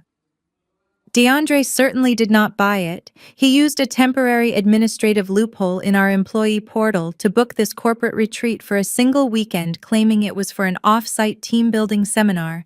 He even charged the massive security deposit to his corporate expense card. "It is a lie," Sabrina shrieked, tears of pure humiliation streaming down her face and ruining her expensive makeup. "You are faking these documents. DeAndre makes millions of dollars a year. He is on the executive board." Harrison did not argue. He simply smiled a cold, unforgiving smile and pinched the screen of his iPad, zooming in heavily on the final page of the employment dossier. The text on the massive television magnified until it was impossible for anyone in the room to misread. "Let us clear up his employment status right now," Harrison said, reading directly from the projected document. "DeAndre is not a senior vice president. He has never sat on an executive board. He is a mid-level acquisitions coordinator. His annual salary is exactly $65,000 before taxes." The words hit the room like a physical shockwave. $65,000. The man who had been parading around like a billionaire, treating my parents to lavish dinners and making grand speeches about immense wealth, barely made enough to rent a decent one-bedroom apartment in the city. But that is not even the best part, Harrison added, his voice dropping to a low, deadly whisper. He swiped to the very last page, revealing a massive, terrifying number highlighted in bright red ink. Because DeAndre has spent the last 3 years desperately trying to fund a fake high society lifestyle to impress his highly demanding wife and her greedy parents, he has taken out multiple illegal private loans. As of this morning, this mid-level coordinator is currently drowning in exactly $400,000 of secret high-interest debt. And that does not even include the money he embezzled from my company. That is a lie, Sabrina screamed, scrambling to her feet. Her silver heels slipped slightly on the marble floor, but she managed to catch her balance. She pointed a shaking manicured finger directly at the massive television screen. You typed that up yourself. You forged it just to embarrass us. You have always been jealous of me, Gemma. You have always wanted what I have, and you will do anything to ruin my perfect life. She aggressively shoved her left hand into the air, waving it frantically so the massive diamond engagement ring caught the bright light from the chandelier overhead. "Look at this ring," Sabrina yelled, her voice raw and hysterical. "DeAndre bought this for me in cash. He bought the brand new Porsche parked right outside. He buys me designer clothes and luxury vacations because he is rich. He is a senior vice president, and you are just a bitter, lonely liar who had to hire a man to pretend to love you." I stepped completely out from behind my husband. The calm, polite sister they had bullied and belittled for decades was entirely gone. I looked at the golden child of the family, the sister who had made it her life mission to tear me down, and I felt nothing but absolute, undeniable triumph. "You have spent the last 10 years mocking my career, Sabrina," I said, my voice echoing with crystal-clear authority across the silent room. "You told our parents I was just a lowly paper pusher. You offered me a humiliating job as a receptionist tonight. But you never actually took the time to understand what a senior corporate liquidator does." My mother Patricia opened her mouth to speak, her face twisted in a mixture of anger and confusion, but the icy glare I shot her forced her into immediate silence. She finally realized she had absolutely no power in this room. I do not just file paperwork, I continued, taking a slow, deliberate step toward my sister. I dismantle failing companies. I hunt down financial discrepancies, hidden debts, and complex corporate fraud. My entire career is dedicated to finding money that is missing and legally destroying the people who took it. And I am incredibly good at my job. Sabrina lowered her hand, her eyes darting nervously toward DeAndre, who was still kneeling on the floor, weeping silently into his hands. He looked like a pathetic, broken shell of the arrogant man he was just an hour ago. When DeAndre tried to run an unauthorized background check on me after our Christmas dinner, he triggered a massive security alert on Harrison's private executive servers, I explained, savoring every single word of the revelation. Harrison handed the alert directly to me. I am the one who audited DeAndre's department. I am the one who pulled his expense reports. I spent the last 3 days tearing apart his entire financial existence layer by layer. I pointed directly at the sparkling jewelry around her neck and on her fingers. "That massive diamond ring you are waving around in my face. It was purchased using a phantom vendor account that DeAndre cleverly disguised as a structural engineering firm. The silver sequined dress you are wearing right now was expensed to Harrison's company as international client entertainment." Sabrina gasped, taking a stumbling step back as if she had been physically struck by the words. "And that brand new Porsche Cayenne parked in the driveway," I asked, a cold, victorious smile forming on my lips. "DeAndre did not drop 6 figures in cash on it. It is a corporate fleet vehicle registered to the Executive Transport Division. He literally stole a company car and handed you the keys pretending it was a lavish gift. Every single thing you own, everything you are wearing, and everything you have bragged about to this family for the last 2 years is stolen corporate property." The grand foyer was so quiet, you could hear a pin drop. My father Richard finally collapsed onto a nearby velvet bench, burying his face in his trembling hands. He realized his entire social standing was built on the back of a massive federal crime. Sabrina looked down at her husband. "Tell me she is lying." "DeAndre," she whispered, her voice cracking with pure, unadulterated desperation. "Please tell me she is lying to us." But DeAndre did not look up. He just shook his head slowly, tears dripping onto the expensive imported marble floor. The crushing reality finally hit her. The golden child realized her entire glamorous life was nothing but a criminal fantasy. She was not a wealthy socialite. She was the clueless wife of a desperate broke thief. "But the absolute worst part is not that you are completely broke, Sabrina," I said softly, delivering the final devastating blow to her ego. "The worst part is what happens next. Because corporate fraud and embezzlement of this magnitude is a major federal offense." Just as the words left my mouth, a faint, high-pitched wailing sound cut through the freezing night air outside. It was faint at first, but it was growing rapidly louder by the second. Bright flashes of red and blue lights began to reflect faintly against the distant trees lining the long driveway. The sirens were approaching the Hamptons estate, and they were coming fast. The bright flashes of red and blue lights swept across the soaring floor-to-ceiling windows of the grand foyer. The rhythmic, strobing colors painted the terrified faces of my family members in harsh, unforgiving tones. The wailing of the sirens grew deafeningly loud, before abruptly cutting off, replaced by the heavy crunch of gravel as multiple police cruisers slammed into park right outside the front doors. The crushing reality of the situation finally settled over the room. The fake wealth was entirely gone, evaporated into thin air, and the authorities were literally steps away. My mother Patricia stood frozen for only a fraction of a second. I watched the gears turning violently in her head. Her entire social standing, her arrogant pride, and her absolute worship of DeAndre had just been publicly obliterated. She realized instantly that she was standing on a rapidly sinking ship, and true to her narcissistic nature, she immediately looked for someone else to throw overboard. Patricia marched across the marble floor, her high heels clicking sharply. She stopped right in front of DeAndre, who was still kneeling in the shattered crystal.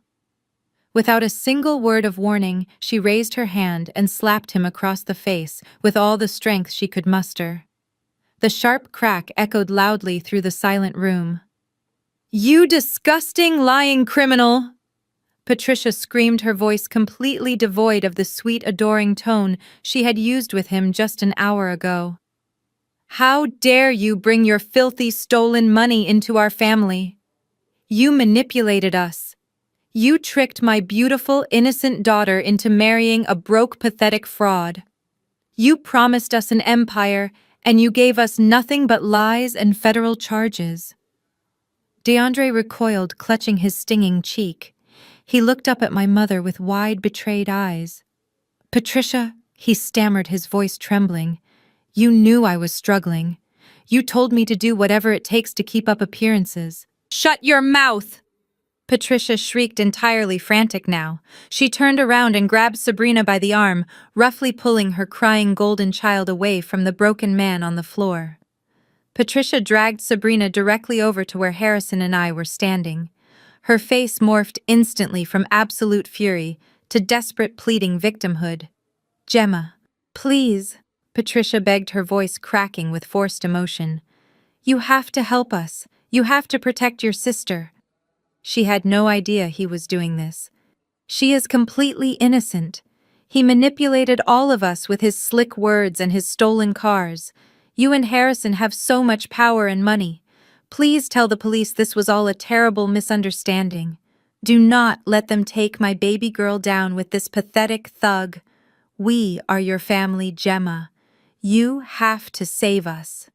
I stared at the woman who not even 30 minutes ago had threatened to sue me for my grandmother's cabin and tried to physically rip my purse from my hands. The sheer hypocrisy of her plea was staggering. I slowly crossed my arms, my expression remaining completely cold and detached. "You are not my family," I replied softly. "You are just a group of people who share my DNA, and I am not protecting anyone from the consequences of their own blinding greed." Behind us, a dark, bitter laugh broke through the tension. It was a low, hollow sound that quickly escalated into a manic chuckle. We all turned back to look at DeAndre. He slowly pushed himself up from the floor, ignoring the shards of glass clinging to his velvet trousers. The sheer terror in his eyes had been completely replaced by a cold, spiteful fury. He realized his perfect wife and his adoring mother-in-law were throwing him straight to the wolves to save their own skin. "You think I'm going down for this alone?" DeAndre sneered, his voice shaking with venom as he glared directly at Patricia. "You think you get to play the innocent, manipulated victim after everything you forced me to do?" He reached into his pocket and pulled out his smartphone. He wiped a streak of sweat from his phone screen and tapped a few buttons. "I am facing federal prison," Patricia DeAndre growled, taking a step toward her. "But if I am sinking, I am dragging you straight down to the bottom with me." He turned the volume on his phone all the way up and pressed play on a saved voice recording. My mother's shrill, unmistakable voice instantly filled the quiet room. "DeAndre, I need you to wire another $20,000 into my account by Tuesday," the recorded voice of Patricia demanded. "The country club ladies are getting suspicious, and my bookie is threatening to come to the house. Just take it from that commercial acquisition fund again. Nobody notices when you move that corporate money around. Do it, or I will tell Sabrina about the massive loan you took out for her wedding ring." Patricia let out a horrified, breathless gasp. All the color drained from her face as the recording exposed her ultimate, unforgivable betrayal. She was not a victim. She was the architect of his financial ruin. Before Patricia could even attempt to formulate a pathetic excuse for the damning audio recording, the heavy oak double doors of the grand foyer were violently pushed open. The freezing night air rushed into the room, accompanied by the blinding glare of red and blue police lights. Half a dozen uniformed officers and 2 plainclothes detectives strode confidently onto the imported Italian marble floors. Their heavy boots echoed loudly against the stone, shattering whatever was left of the high society illusion my family had tried so desperately to build.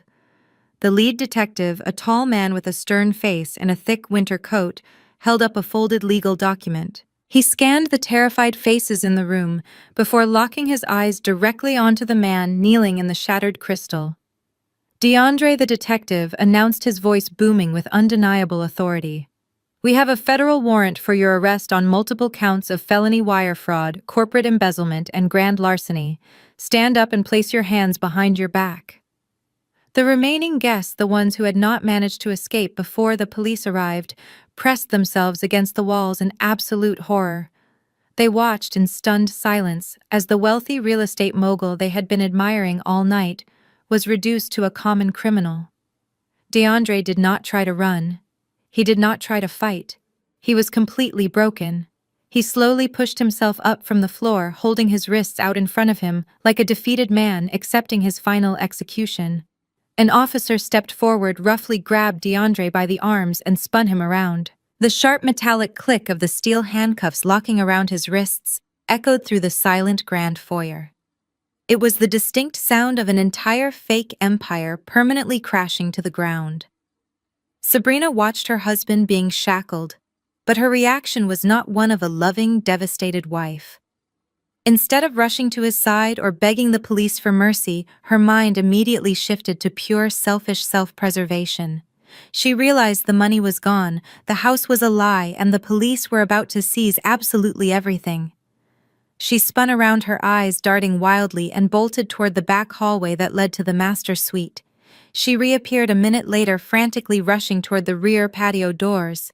She was struggling to balance 3 massive, wildly expensive designer handbags on her arms, including a rare Himalayan crocodile Birkin that cost more than a luxury sedan. She was trying to sneak out through the gardens to save the only things she actually cared about. But Harrison had anticipated her exact move. He had already informed the authorities about the stolen corporate assets decorating my sister's body. As Sabrina grabbed the brass handle of the patio door, 2 female officers stepped out from the shadows of the hallway and physically blocked her path. "Where do you think you are going?" one of the officers asked, stepping firmly into Sabrina's personal space. "I am leaving!" Sabrina shrieked, clutching the leather bags tightly to her chest. "These belong to me. They are personal gifts. You have no right to keep me here. Get out of my way right now." The officer did not flinch. She reached out and grabbed the strap of the Birkin bag. "Actually, ma'am, every single luxury item on your person was purchased using stolen corporate funds. They are officially classified as evidence in a federal embezzlement case. Hand them over immediately, or you will be arrested for obstruction of justice and possession of stolen property." Sabrina fought back, tugging desperately at the bags like a spoiled child refusing to share a toy. "No," she sobbed, her flawless makeup now completely ruined by heavy streaks of black mascara. "You cannot take them. They are mine. I am a victim here. I did not know he was stealing anything." The officers were completely unmoved by her theatrical tears. They forcefully stripped the designer bags from her arms. Then the lead detective walked over and pointed directly at her chest. "I will need the diamond necklace and the engagement ring too, ma'am," he stated coldly. "Take them off. Now." Sabrina wailed in pure agony as she was forced to unhook the massive diamond necklace and slide the heavy engagement ring off her finger, dropping them into a clear plastic evidence bag. She collapsed onto the floor, weeping hysterically over the loss of her shiny objects, completely ignoring the fact that her husband was being marched toward a police cruiser. DeAndre stopped walking. He looked back over his shoulder at his wife, who was crying over a confiscated purse instead of him. The utter lack of loyalty finally pushed him over the edge. "You only care about the money," DeAndre screamed, his voice cracking with venom, as the officers pulled him toward the door. "You never cared about me. You are just as greedy as your mother. Do you want to know the real reason I married you, Sabrina? Do you want to know the absolute truth?" Sabrina looked up, her face twisted in confusion and utter despair. "I did not even like you," DeAndre yelled, his words hitting her like physical blows. "I only proposed to you because Patricia promised me a massive cut of your grandmother's property. They were planning to forge the legal documents to steal the cabin from Gemma, and they needed my help to launder the sale money. I married you for a real estate scam that your own mother orchestrated." Before Sabrina could even process the devastating reality that her entire marriage was a fraudulent business transaction arranged by her own mother, the officers shoved DeAndre through the front doors and out into the freezing night. The moment the heavy oak doors slammed shut behind the police, absolute panic erupted among the remaining guests. The wealthy socialites, business associates, and extended family members scrambled toward the coat check like rats fleeing a sinking ship. Nobody wanted to be associated with a federal raid. Women in expensive gowns pushed past each other, abandoning half-eaten plates of caviar and crystal glasses of champagne. The valets outside were completely overwhelmed as dozens of luxury cars peeled out of the long gravel driveway, their headlights cutting through the freezing winter night. Within less than 5 minutes, the massive $4 million corporate retreat was completely empty. The grand foyer looked like the aftermath of a hurricane. The catering staff had vanished out the back door to avoid questioning. Shattered glass covered the imported Italian marble floor. Only 5 people remained in the cavernous, dead-silent room. Harrison and I stood firmly near the front entrance. Sabrina was still crumpled on the floor, weeping hysterically over her empty wrists and ruined reputation. My mother, Patricia, was leaning heavily against a stone pillar, staring blankly at the wall, looking as if she had aged 20 years in a single hour. My father, Richard, who had spent the entire evening bragging to his friends about his son-in-law, finally stood up from the velvet bench. He nervously smoothed down his tie and walked slowly toward Harrison and me. He cleared his throat, trying to summon the authoritative fatherly voice he always used to control me. "Gemma, please," Richard pleaded, his voice trembling with a mixture of fear and desperation. "This is a complete disaster. The family name is going to be dragged through the mud. It will be on the front page of every local paper by tomorrow morning. You have to help us fix this. Harrison has billions of dollars. He owns this entire company. Just use his money to bail DeAndre out tonight, pay off whatever stolen funds are missing, and make these federal charges go away. We cannot survive a public scandal like this. We are your family." I stared at the man who had called me a bitter disappointment just hours earlier. I let out a sharp, echoing laugh that sent a chill through the quiet room. The sound was completely devoid of any warmth or humor. It was the sound of a woman who had finally severed every single emotional tie to the people standing in front of her. "Bail him out," I asked, my voice slicing cleanly through the thick tension. "You want my husband to spend hundreds of thousands of dollars to rescue a man who actively stole from him? A man who married your daughter solely as part of a real estate scam to steal my inheritance? You must be completely out of your mind." Richard took a step back, shocked by the absolute venom in my tone. "But Gemma, you have the resources." "Now," he stammered. "I do not owe you a single dime," I fired back, stepping forward and closing the distance between us. "For 32 years, you and Patricia treated me like an emotional punching bag. You forced me to live in the shadow of a sister who has never achieved a single honest thing in her entire life. You belittled my career, mocked my appearance, and isolated me at every family gathering. You treated me like a bank when it was convenient and a burden the rest of the time."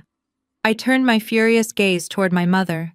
"You secretly took out a $40,000 student loan in my name to pay for Sabrina to have a lavish wedding to a con artist. You demanded I pay a massive dinner bill on Christmas Eve because you thought I was just a pathetic spinster who should be grateful for an invitation to her own family dinner. And tonight, you threatened to drag me into probate court to steal my dead grandmother's cabin, the only place I ever felt safe. You were going to bulldoze her memory just to fund DeAndre's fake lifestyle." Patricia squeezed her eyes shut, unable to even look at me. Sabrina continued to sob loudly on the floor, completely broken.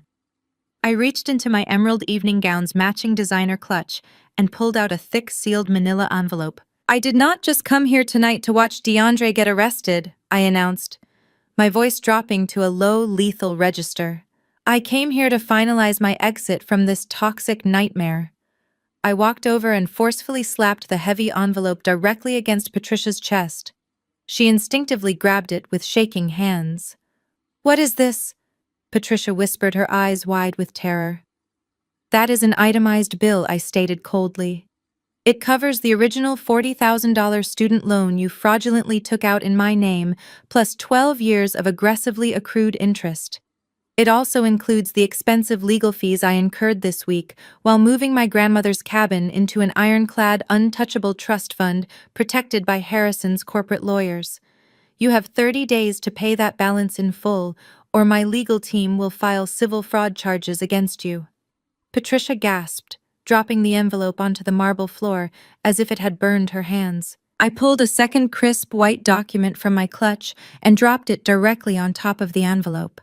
"And that," I added with absolute finality, "is a legally binding cease and desist order.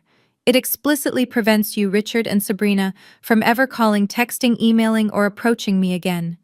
If you violate it, I will have you arrested for harassment. We are completely done."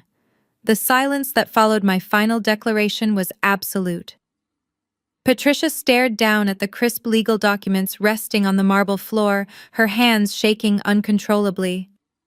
Richard opened his mouth to argue, to try and leverage some lingering sense of familial duty, but Harrison did not give him the chance.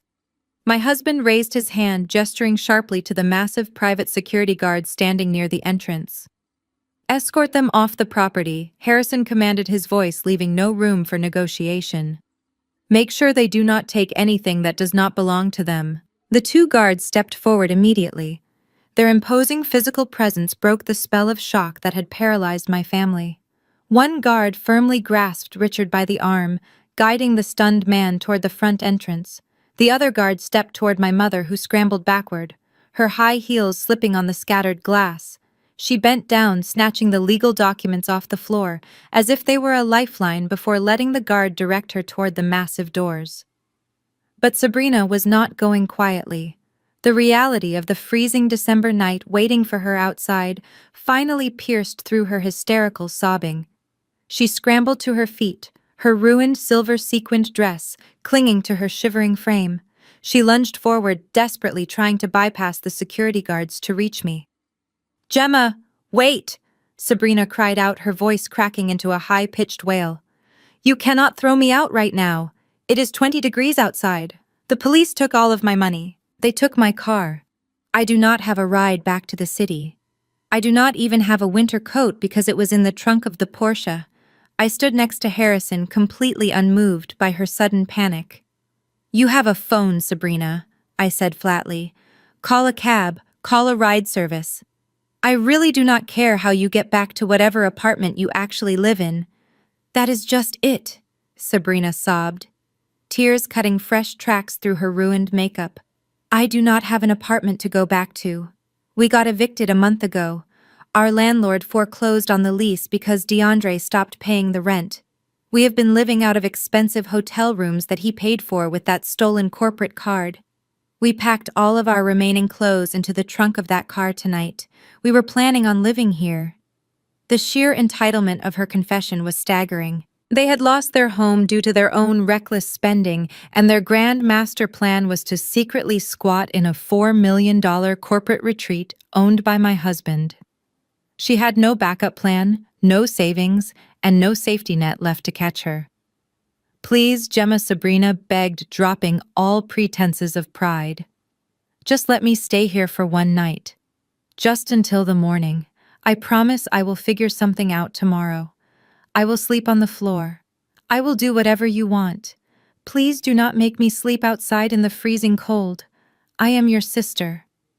I looked at the woman who had spent my entire life trying to destroy my self-esteem.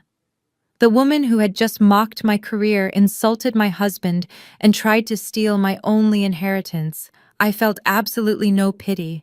Not a single drop of sympathy existed in my heart for her. You should have thought about that before you helped orchestrate a scam to steal my grandmother's cabin, I replied, my voice as cold as the winter wind howling outside the mansion.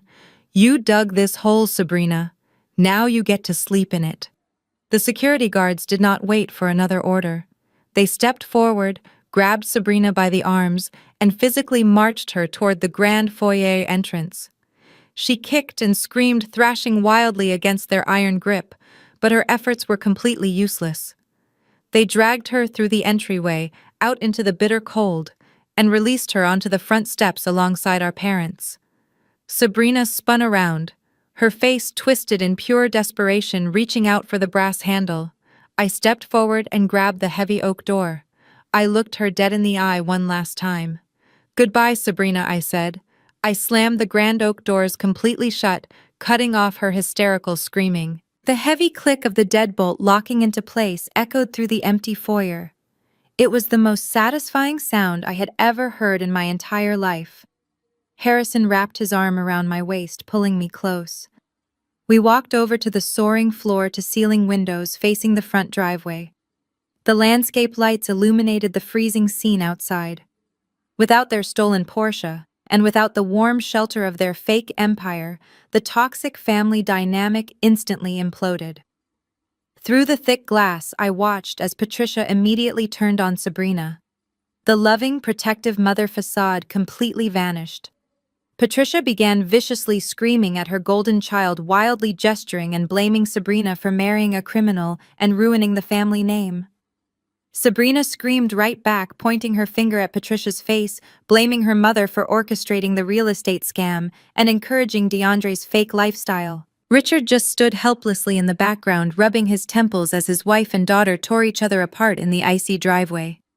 They had absolutely nothing left but their own toxic venom, and now they were finally turning it on each other. 1 week later, the dust from the catastrophic New Year's Eve party had barely begun to settle, but the fallout was already apocalyptic. The legal system moved with terrifying speed when a billionaire CEO pressed charges. DeAndre had his arraignment hearing on a freezing Monday morning. I did not attend, but Harrison's legal team provided me with a highly detailed transcript. The federal judge took one look at the overwhelming mountain of forensic evidence I had compiled. Factoring in his $400,000 of hidden debt and his history of falsifying corporate documents, the judge declared DeAndre a severe flight risk.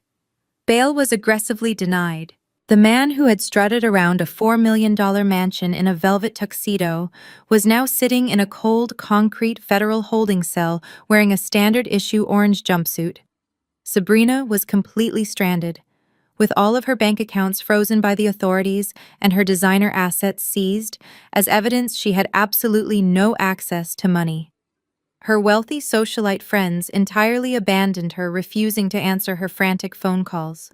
She was ultimately forced to sleep on the lumpy sofa of a reluctant former college roommate who only took her in out of morbid pity. My mother, Patricia, however, refused to accept reality. The brutal public humiliation of having her golden family exposed as a complete fraud was destroying her fragile, carefully curated country club reputation. She was frantically trying to hire a high-powered defense attorney to bail DeAndre out and somehow salvage their shattered image. But high-profile criminal defense lawyers required massive cash retainers up front, and my parents were already drowning in their own suffocating credit card debt. They had no liquid cash.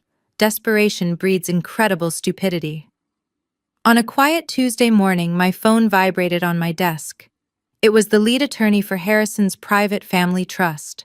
He called to inform me of a highly entertaining development. Patricia had just walked into a local real estate brokerage firm in our hometown. She was actively attempting to secure a rapid cash sale for my grandmother's cabin. Patricia actually thought she could outsmart me. She assumed that because she had kept an old, outdated copy of the original property deed in her home filing cabinet, she could simply forge my signature on a transfer of ownership document. Her master plan was incredibly transparent. She wanted to sell the property right out from under me, pocket the massive cash payout pay for DeAndre's legal defense, and leave me with absolutely nothing. She believed she was a genius playing a game of chess against a child. But Patricia forgot who she was dealing with. I am a senior corporate liquidator. Anticipating financial betrayal is literally my job description. The very morning after our disastrous Christmas dinner, when Patricia had first threatened to take the cabin, I took immediate, ruthless action. I authorized Harrison's elite legal team to completely restructure the ownership of the property. The deed to my grandmother's cabin was immediately transferred into an ironclad, impenetrable private corporate trust. The property was no longer legally registered under my individual name. It belonged to an entity that required multi-signature biometric authentication from both Harrison and me just to alter a single tax record. When the eager real estate broker took Patricia's forged documents and ran a standard title search to process the rapid sale, the digital system immediately flagged a massive, catastrophic discrepancy. The name on the forged signature did not match the corporate entity that currently owned the land. The automated security protocols of the trust were triggered instantly, sending a direct alert to the state authorities regarding an attempted fraudulent real estate transaction. By Wednesday afternoon, Patricia was sitting comfortably in the broker's plush office lobby, sipping a complimentary coffee and expecting to walk out with a massive cashier's check. Instead, two stern state financial investigators walked straight through the glass doors. The broker, eager to avoid any legal liability for his firm, handed Patricia's forged paperwork directly over to the investigators. Patricia was caught entirely red-handed. The blood drained from her face as she looked at the undeniable proof of her crime resting in the investigator's hand. Forging a legal signature on a binding real estate document to illegally liquidate property was not a minor mistake. It was a severe state felony. She had tried to steal my only sacred inheritance to save a lying scam artist, and in doing so, she had walked completely blindfolded into a massive, inescapable legal trap of her own making. The woman who had spent her entire adult life obsessing over her pristine public image and judging everyone else was now facing imminent criminal charges. As the investigators read her rights right there in the lobby, Patricia finally realized that her insatiable greed had become her ultimate permanent prison. The news of Patricia being arrested in the lobby of a real estate brokerage spread through our hometown faster than a wildfire. It was impossible to keep quiet. By Thursday morning, the local newspaper ran a massive front-page story detailing the entire catastrophic saga. The headline exposed everything linking a prominent local family to a massive corporate embezzlement scandal, federal wire fraud, and a botched attempt to forge real estate documents. The article did not use our names directly due to the ongoing investigation. But in a wealthy, gossip-fueled suburban town, everyone knew exactly who the article was about. The social execution of my parents was absolute and immediate. The extended family, the same aunts, uncles, and cousins who had sat at that mahogany dining table on Christmas Eve and laughed at my expense, completely severed all ties. When Richard desperately called his own brother asking for a short-term loan to help cover Patricia's mounting legal fees, his brother simply hung up the phone. My parents were entirely excommunicated. The prestigious country club they had spent decades sucking up to officially revoked their membership via a cold two-sentence email. Patricia was out on bail, but she was entirely trapped inside her own home, too mortified to even walk down her own driveway to check the mail. Sabrina, however, was still desperately fighting to maintain her status as the ultimate victim.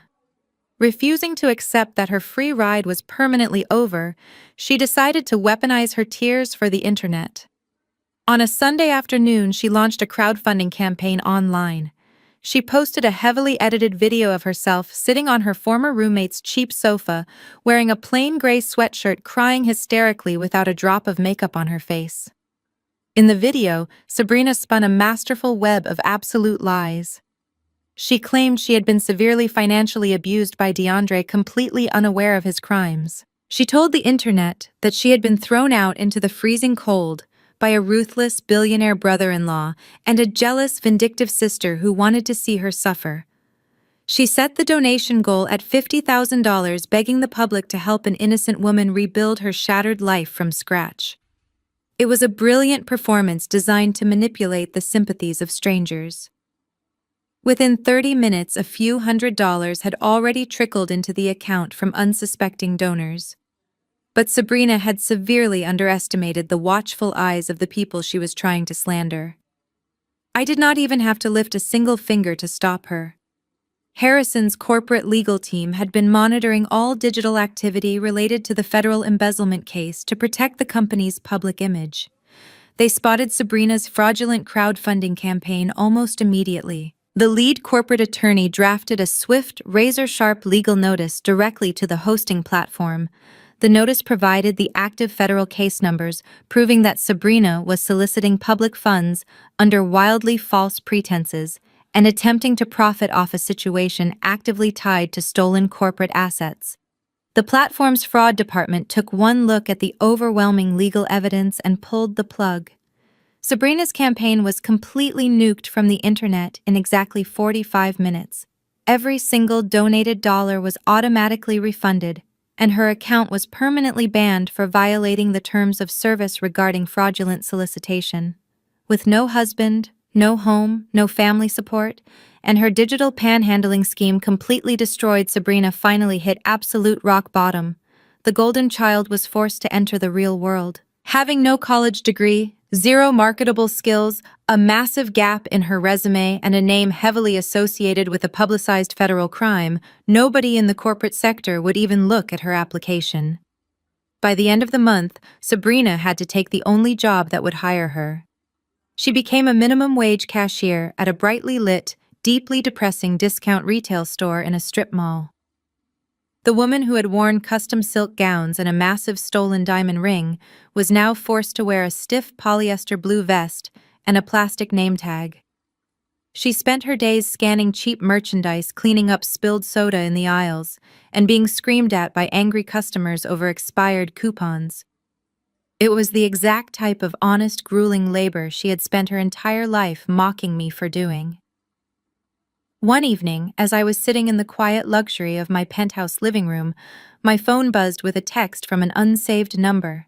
I opened the message. It was a massive, rambling paragraph from Sabrina. She told me her feet were bleeding from standing all day. She begged for my forgiveness. She admitted she had been horrible to me our entire lives and pleaded for just one more chance, asking if Harrison could give her a small administrative job at his company so she could afford to eat.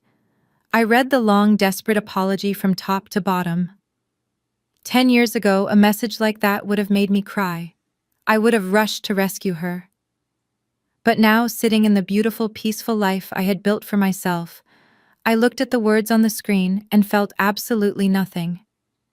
No anger, no sadness, not even a sense of triumph. Just pure, hollow indifference. I did not type a single word in response.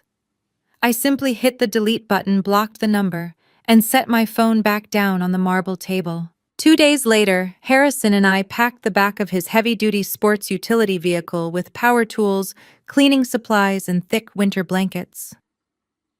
We drove 3 hours north, leaving the chaotic, suffocating noise of Manhattan far behind us.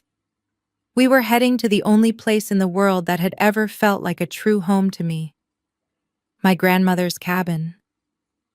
The property sat quietly at the end of a long, winding dirt road surrounded by towering, snow-covered pine trees. It was a modest single-story wooden structure with a wraparound porch and a stone chimney. It was entirely unpretentious and rustic. It was the exact opposite of the flashy, sterile $4 million corporate mansion DeAndre and Sabrina had tried to claim as their own. We walked up the wooden steps, the snow crunching loudly under our heavy winter boots. I unlocked the front door and pushed it open, breathing in the familiar, comforting scent of aged cedar wood and old fireplace ash. We spent the entire weekend wearing faded jeans and heavy flannel shirts, working side by side to breathe new life into the neglected space. We ripped out the old dusty carpets, tore down the peeling floral wallpaper, and scrubbed the massive stone fireplace until it looked brand new. The physical labor was incredibly therapeutic. With every swing of the hammer and every piece of rotting wood we threw into the dumpster, it felt like I was physically breaking the heavy chains that had tied me to my toxic past. We were taking a place that my mother had tried to weaponize against me and turning it into an untouchable sanctuary for our future. But healing is rarely a perfectly linear process. Late Saturday afternoon, while I was kneeling in the hallway clearing out a bottom kitchen cabinet, I found a small, faded ceramic mug. It was the exact mug my grandmother used to serve me hot chocolate in when I was a little girl hiding from my parents' screaming matches. The moment my fingers brushed the cold ceramic, a sudden and completely overwhelming wave of emotion hit my chest. My vision blurred. I sank to the dusty wooden floorboards, clutching the small mug tightly to my chest, and began to cry. It was not a loud, hysterical, theatrical sob like the ones Sabrina constantly used to get her way. It was a quiet, profound, and deeply agonizing mourning. Harrison heard me crying from the other room. He immediately dropped his heavy crowbar, rushed into the kitchen, and knelt down on the dusty floor right beside me. He did not ask what was wrong or tell me to stop crying. He simply wrapped his strong arms around my shoulders and pulled me against his chest, letting me feel the absolute safety of his presence. "I am so sorry," I whispered, my voice thick with unshed tears. "I am not crying because I miss them. I am not sad that I lost my mother or my sister. I am just grieving a ghost. I am grieving the illusion of the family I always wanted but never actually had. I spent 32 years trying to earn the love of people who only ever saw me as an ATM and a punching bag." Harrison kissed the top of my head, holding me even tighter. "You have absolutely nothing to apologize for, Gemma," he said, his deep voice vibrating against my back. "You are mourning the parents you deserved, not the parents you received. But you need to remember that blood is just biology. Blood does not equal loyalty, and it certainly does not equal love. You have a real family now. You have me. And we are going to fill this cabin with people who actually cherish you." His words washed over me slowly, extinguishing the lingering pain in my chest. I took a deep, steadying breath, wiped my face with the back of my flannel sleeve, and nodded. I placed the ceramic mug safely on the kitchen counter, and we went back to work. An hour later, we moved into the master bedroom to begin pulling up the warped, water-damaged floorboards near the back window. Harrison wedged his heavy steel crowbar under a particularly stubborn oak plank. He pushed down hard. The thick wood snapped with a loud, echoing crack, exposing the dark, hollow cavity between the floor joists. Harrison suddenly paused, shining his flashlight down into the dusty opening. "Look at this," he murmured, reaching his hand deep into the floor. He pulled out a small, tarnished metal tin box. It was completely covered in decades of dust and sealed with a heavy piece of tape. We sat cross-legged on the floor together and carefully pried the metal lid open. Inside rested a single neatly folded piece of thick stationery paper and a heavy vintage brass key. I carefully unfolded the paper.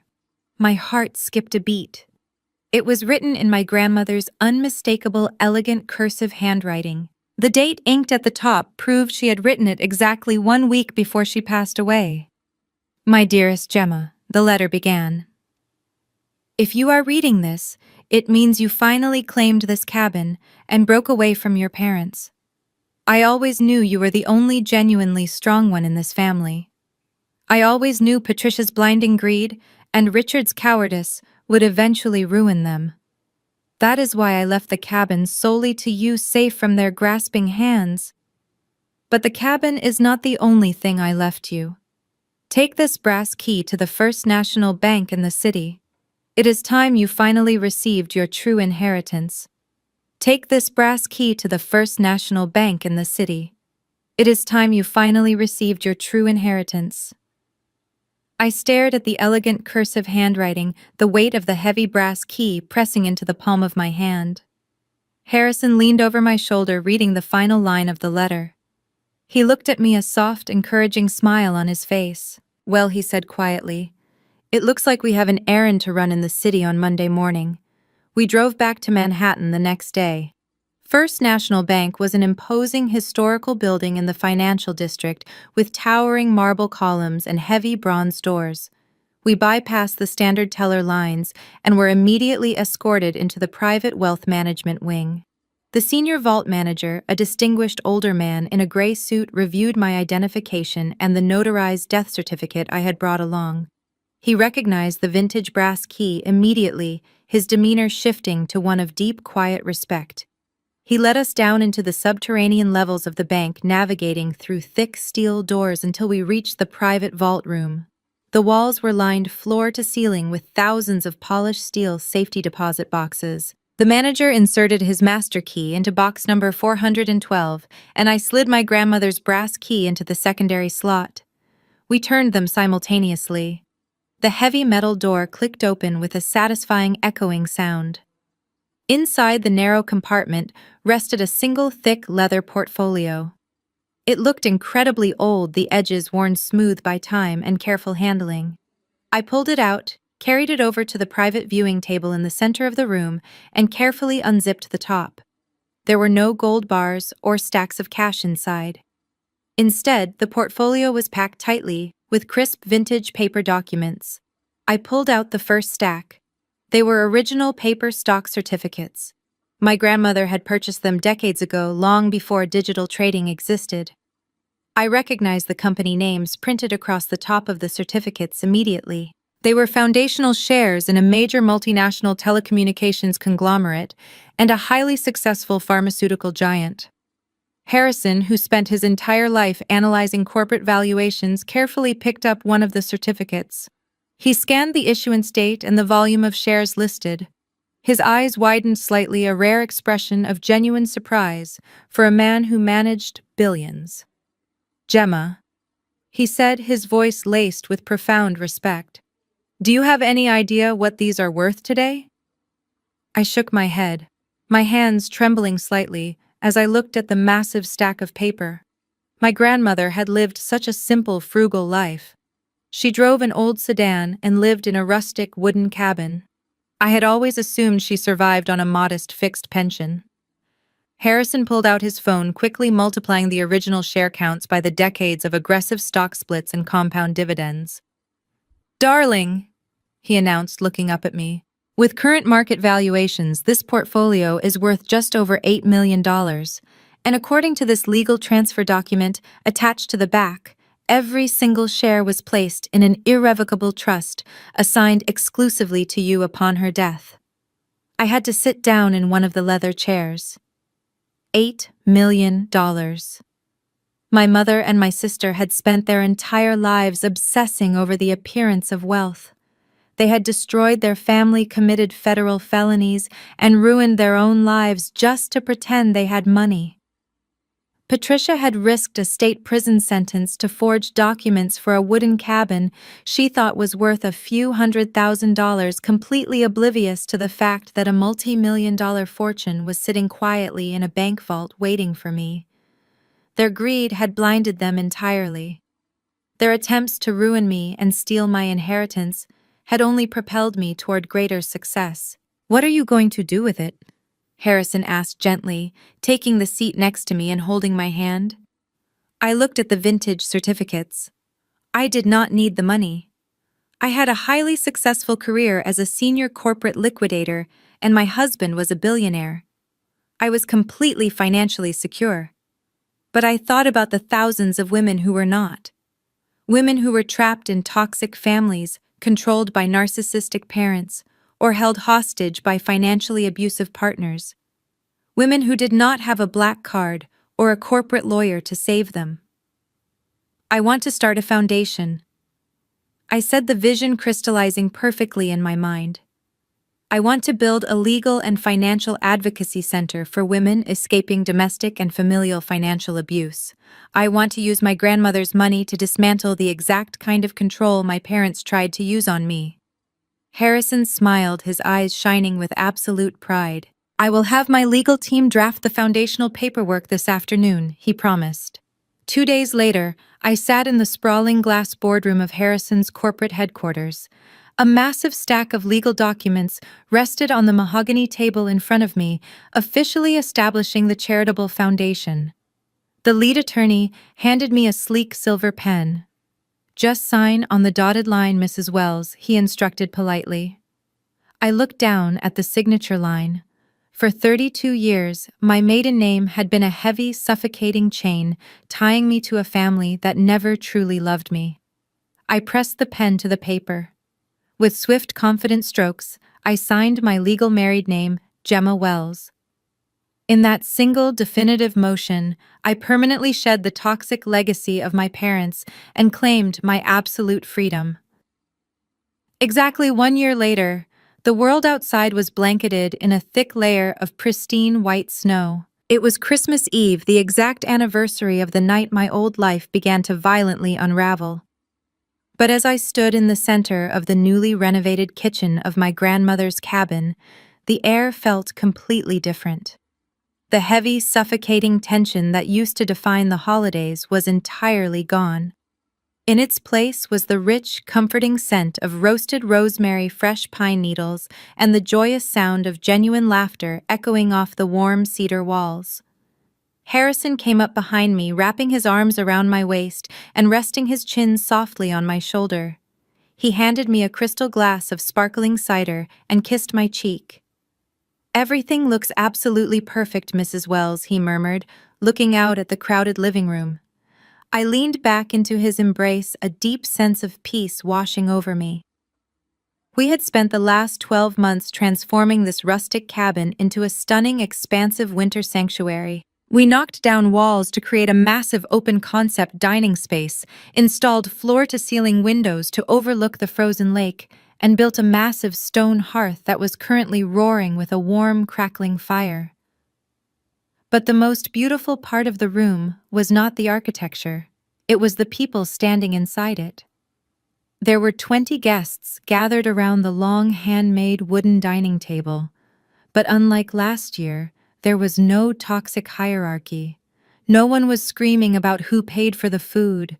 No one was wearing stolen diamond necklaces or bragging about fake real estate portfolios to cover up their crushing secret debt. There were no golden children and no scapegoats. Instead, the room was filled with our chosen family. My closest friends from the liquidation firm were there, laughing loudly and sharing stories. The incredibly dedicated board members and lawyers from the Financial Advocacy Foundation I had launched with my inheritance were passing around plates of warm appetizers.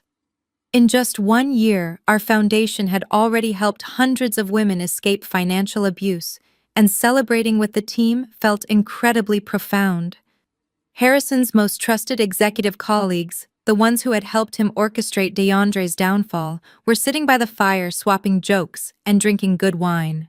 The contrast was so incredibly sharp, it almost felt surreal. I looked across the room and saw genuine love, mutual respect, and absolute peace. No one was demanding money. No one was throwing a tantrum because their credit card was declined by a caterer.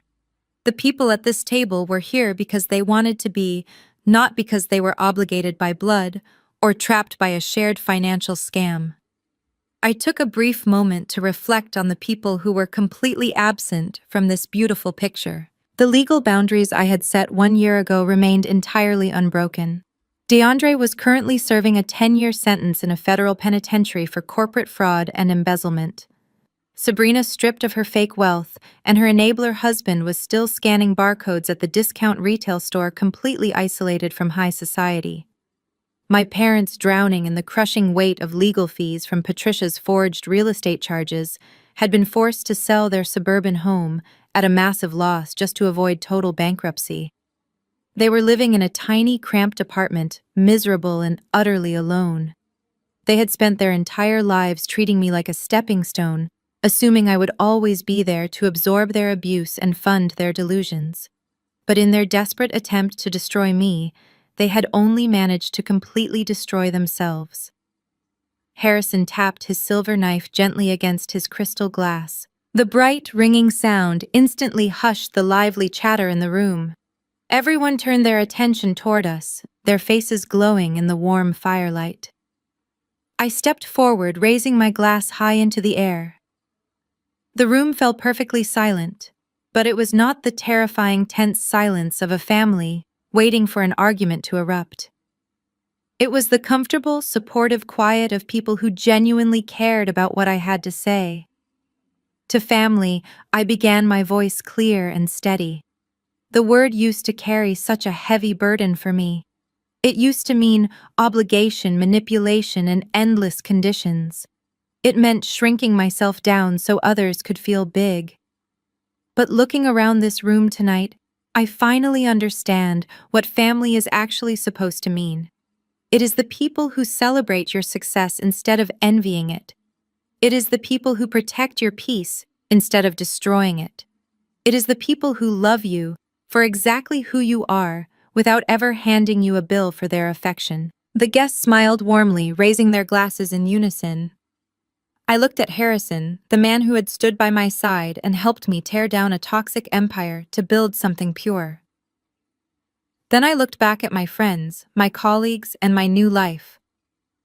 I realized in that exact moment that the greatest revenge I could have ever achieved was not exposing my mother's crimes or sending my brother-in-law to prison. The ultimate revenge was simply moving on.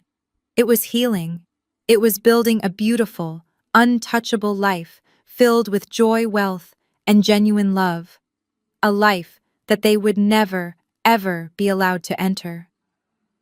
To the family we choose, I said, smiling, a bright, unbreakable smile. To the family we choose, the room echoed back. We drank, the fire crackled, and the warm sound of laughter filled the cabin once again. I was finally home, and I was completely free. Fade out. The saga of Gemma and her toxic family powerfully illustrates one of the hardest but most liberating truths we can ever learn. Blood does not automatically guarantee loyalty, respect, or love. For too long, society has pushed the narrative that we must tolerate abuse, manipulation, and financial exploitation simply because the perpetrators share our DNA. Gemma's journey shatters this misconception, proving that staying anchored to toxic relatives only drags you down with their sinking ship. Throughout the story, Patricia, Richard, Sabrina, and DeAndre view Gemma not as a cherished daughter or sister, but as an emotional punching bag and a financial safety net. Their relentless greed and staggering entitlement eventually trigger their own spectacular downfall. By contrasting their fake criminal empire with Gemma's authentic, hard-earned success, the narrative highlights that true wealth is not measured in stolen designer bags or forged real estate deeds. True wealth is found in the peace of mind that comes from living an honest life surrounded by people who support you unconditionally.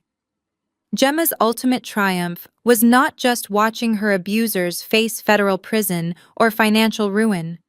Her greatest victory was the act of severing those toxic ties completely and building a chosen family. She learned to set ironclad boundaries, protecting her emotional well-being and her assets from those who sought to exploit her. This story teaches us that it is entirely acceptable to walk away from the people who only bring chaos and pain into our lives. You do not owe anyone your peace, your money, or your future, just because you share a last name. Take a hard look at the relationships in your own life and find the courage to cut ties with those who drain your spirit so you can finally build the sanctuary you deserve.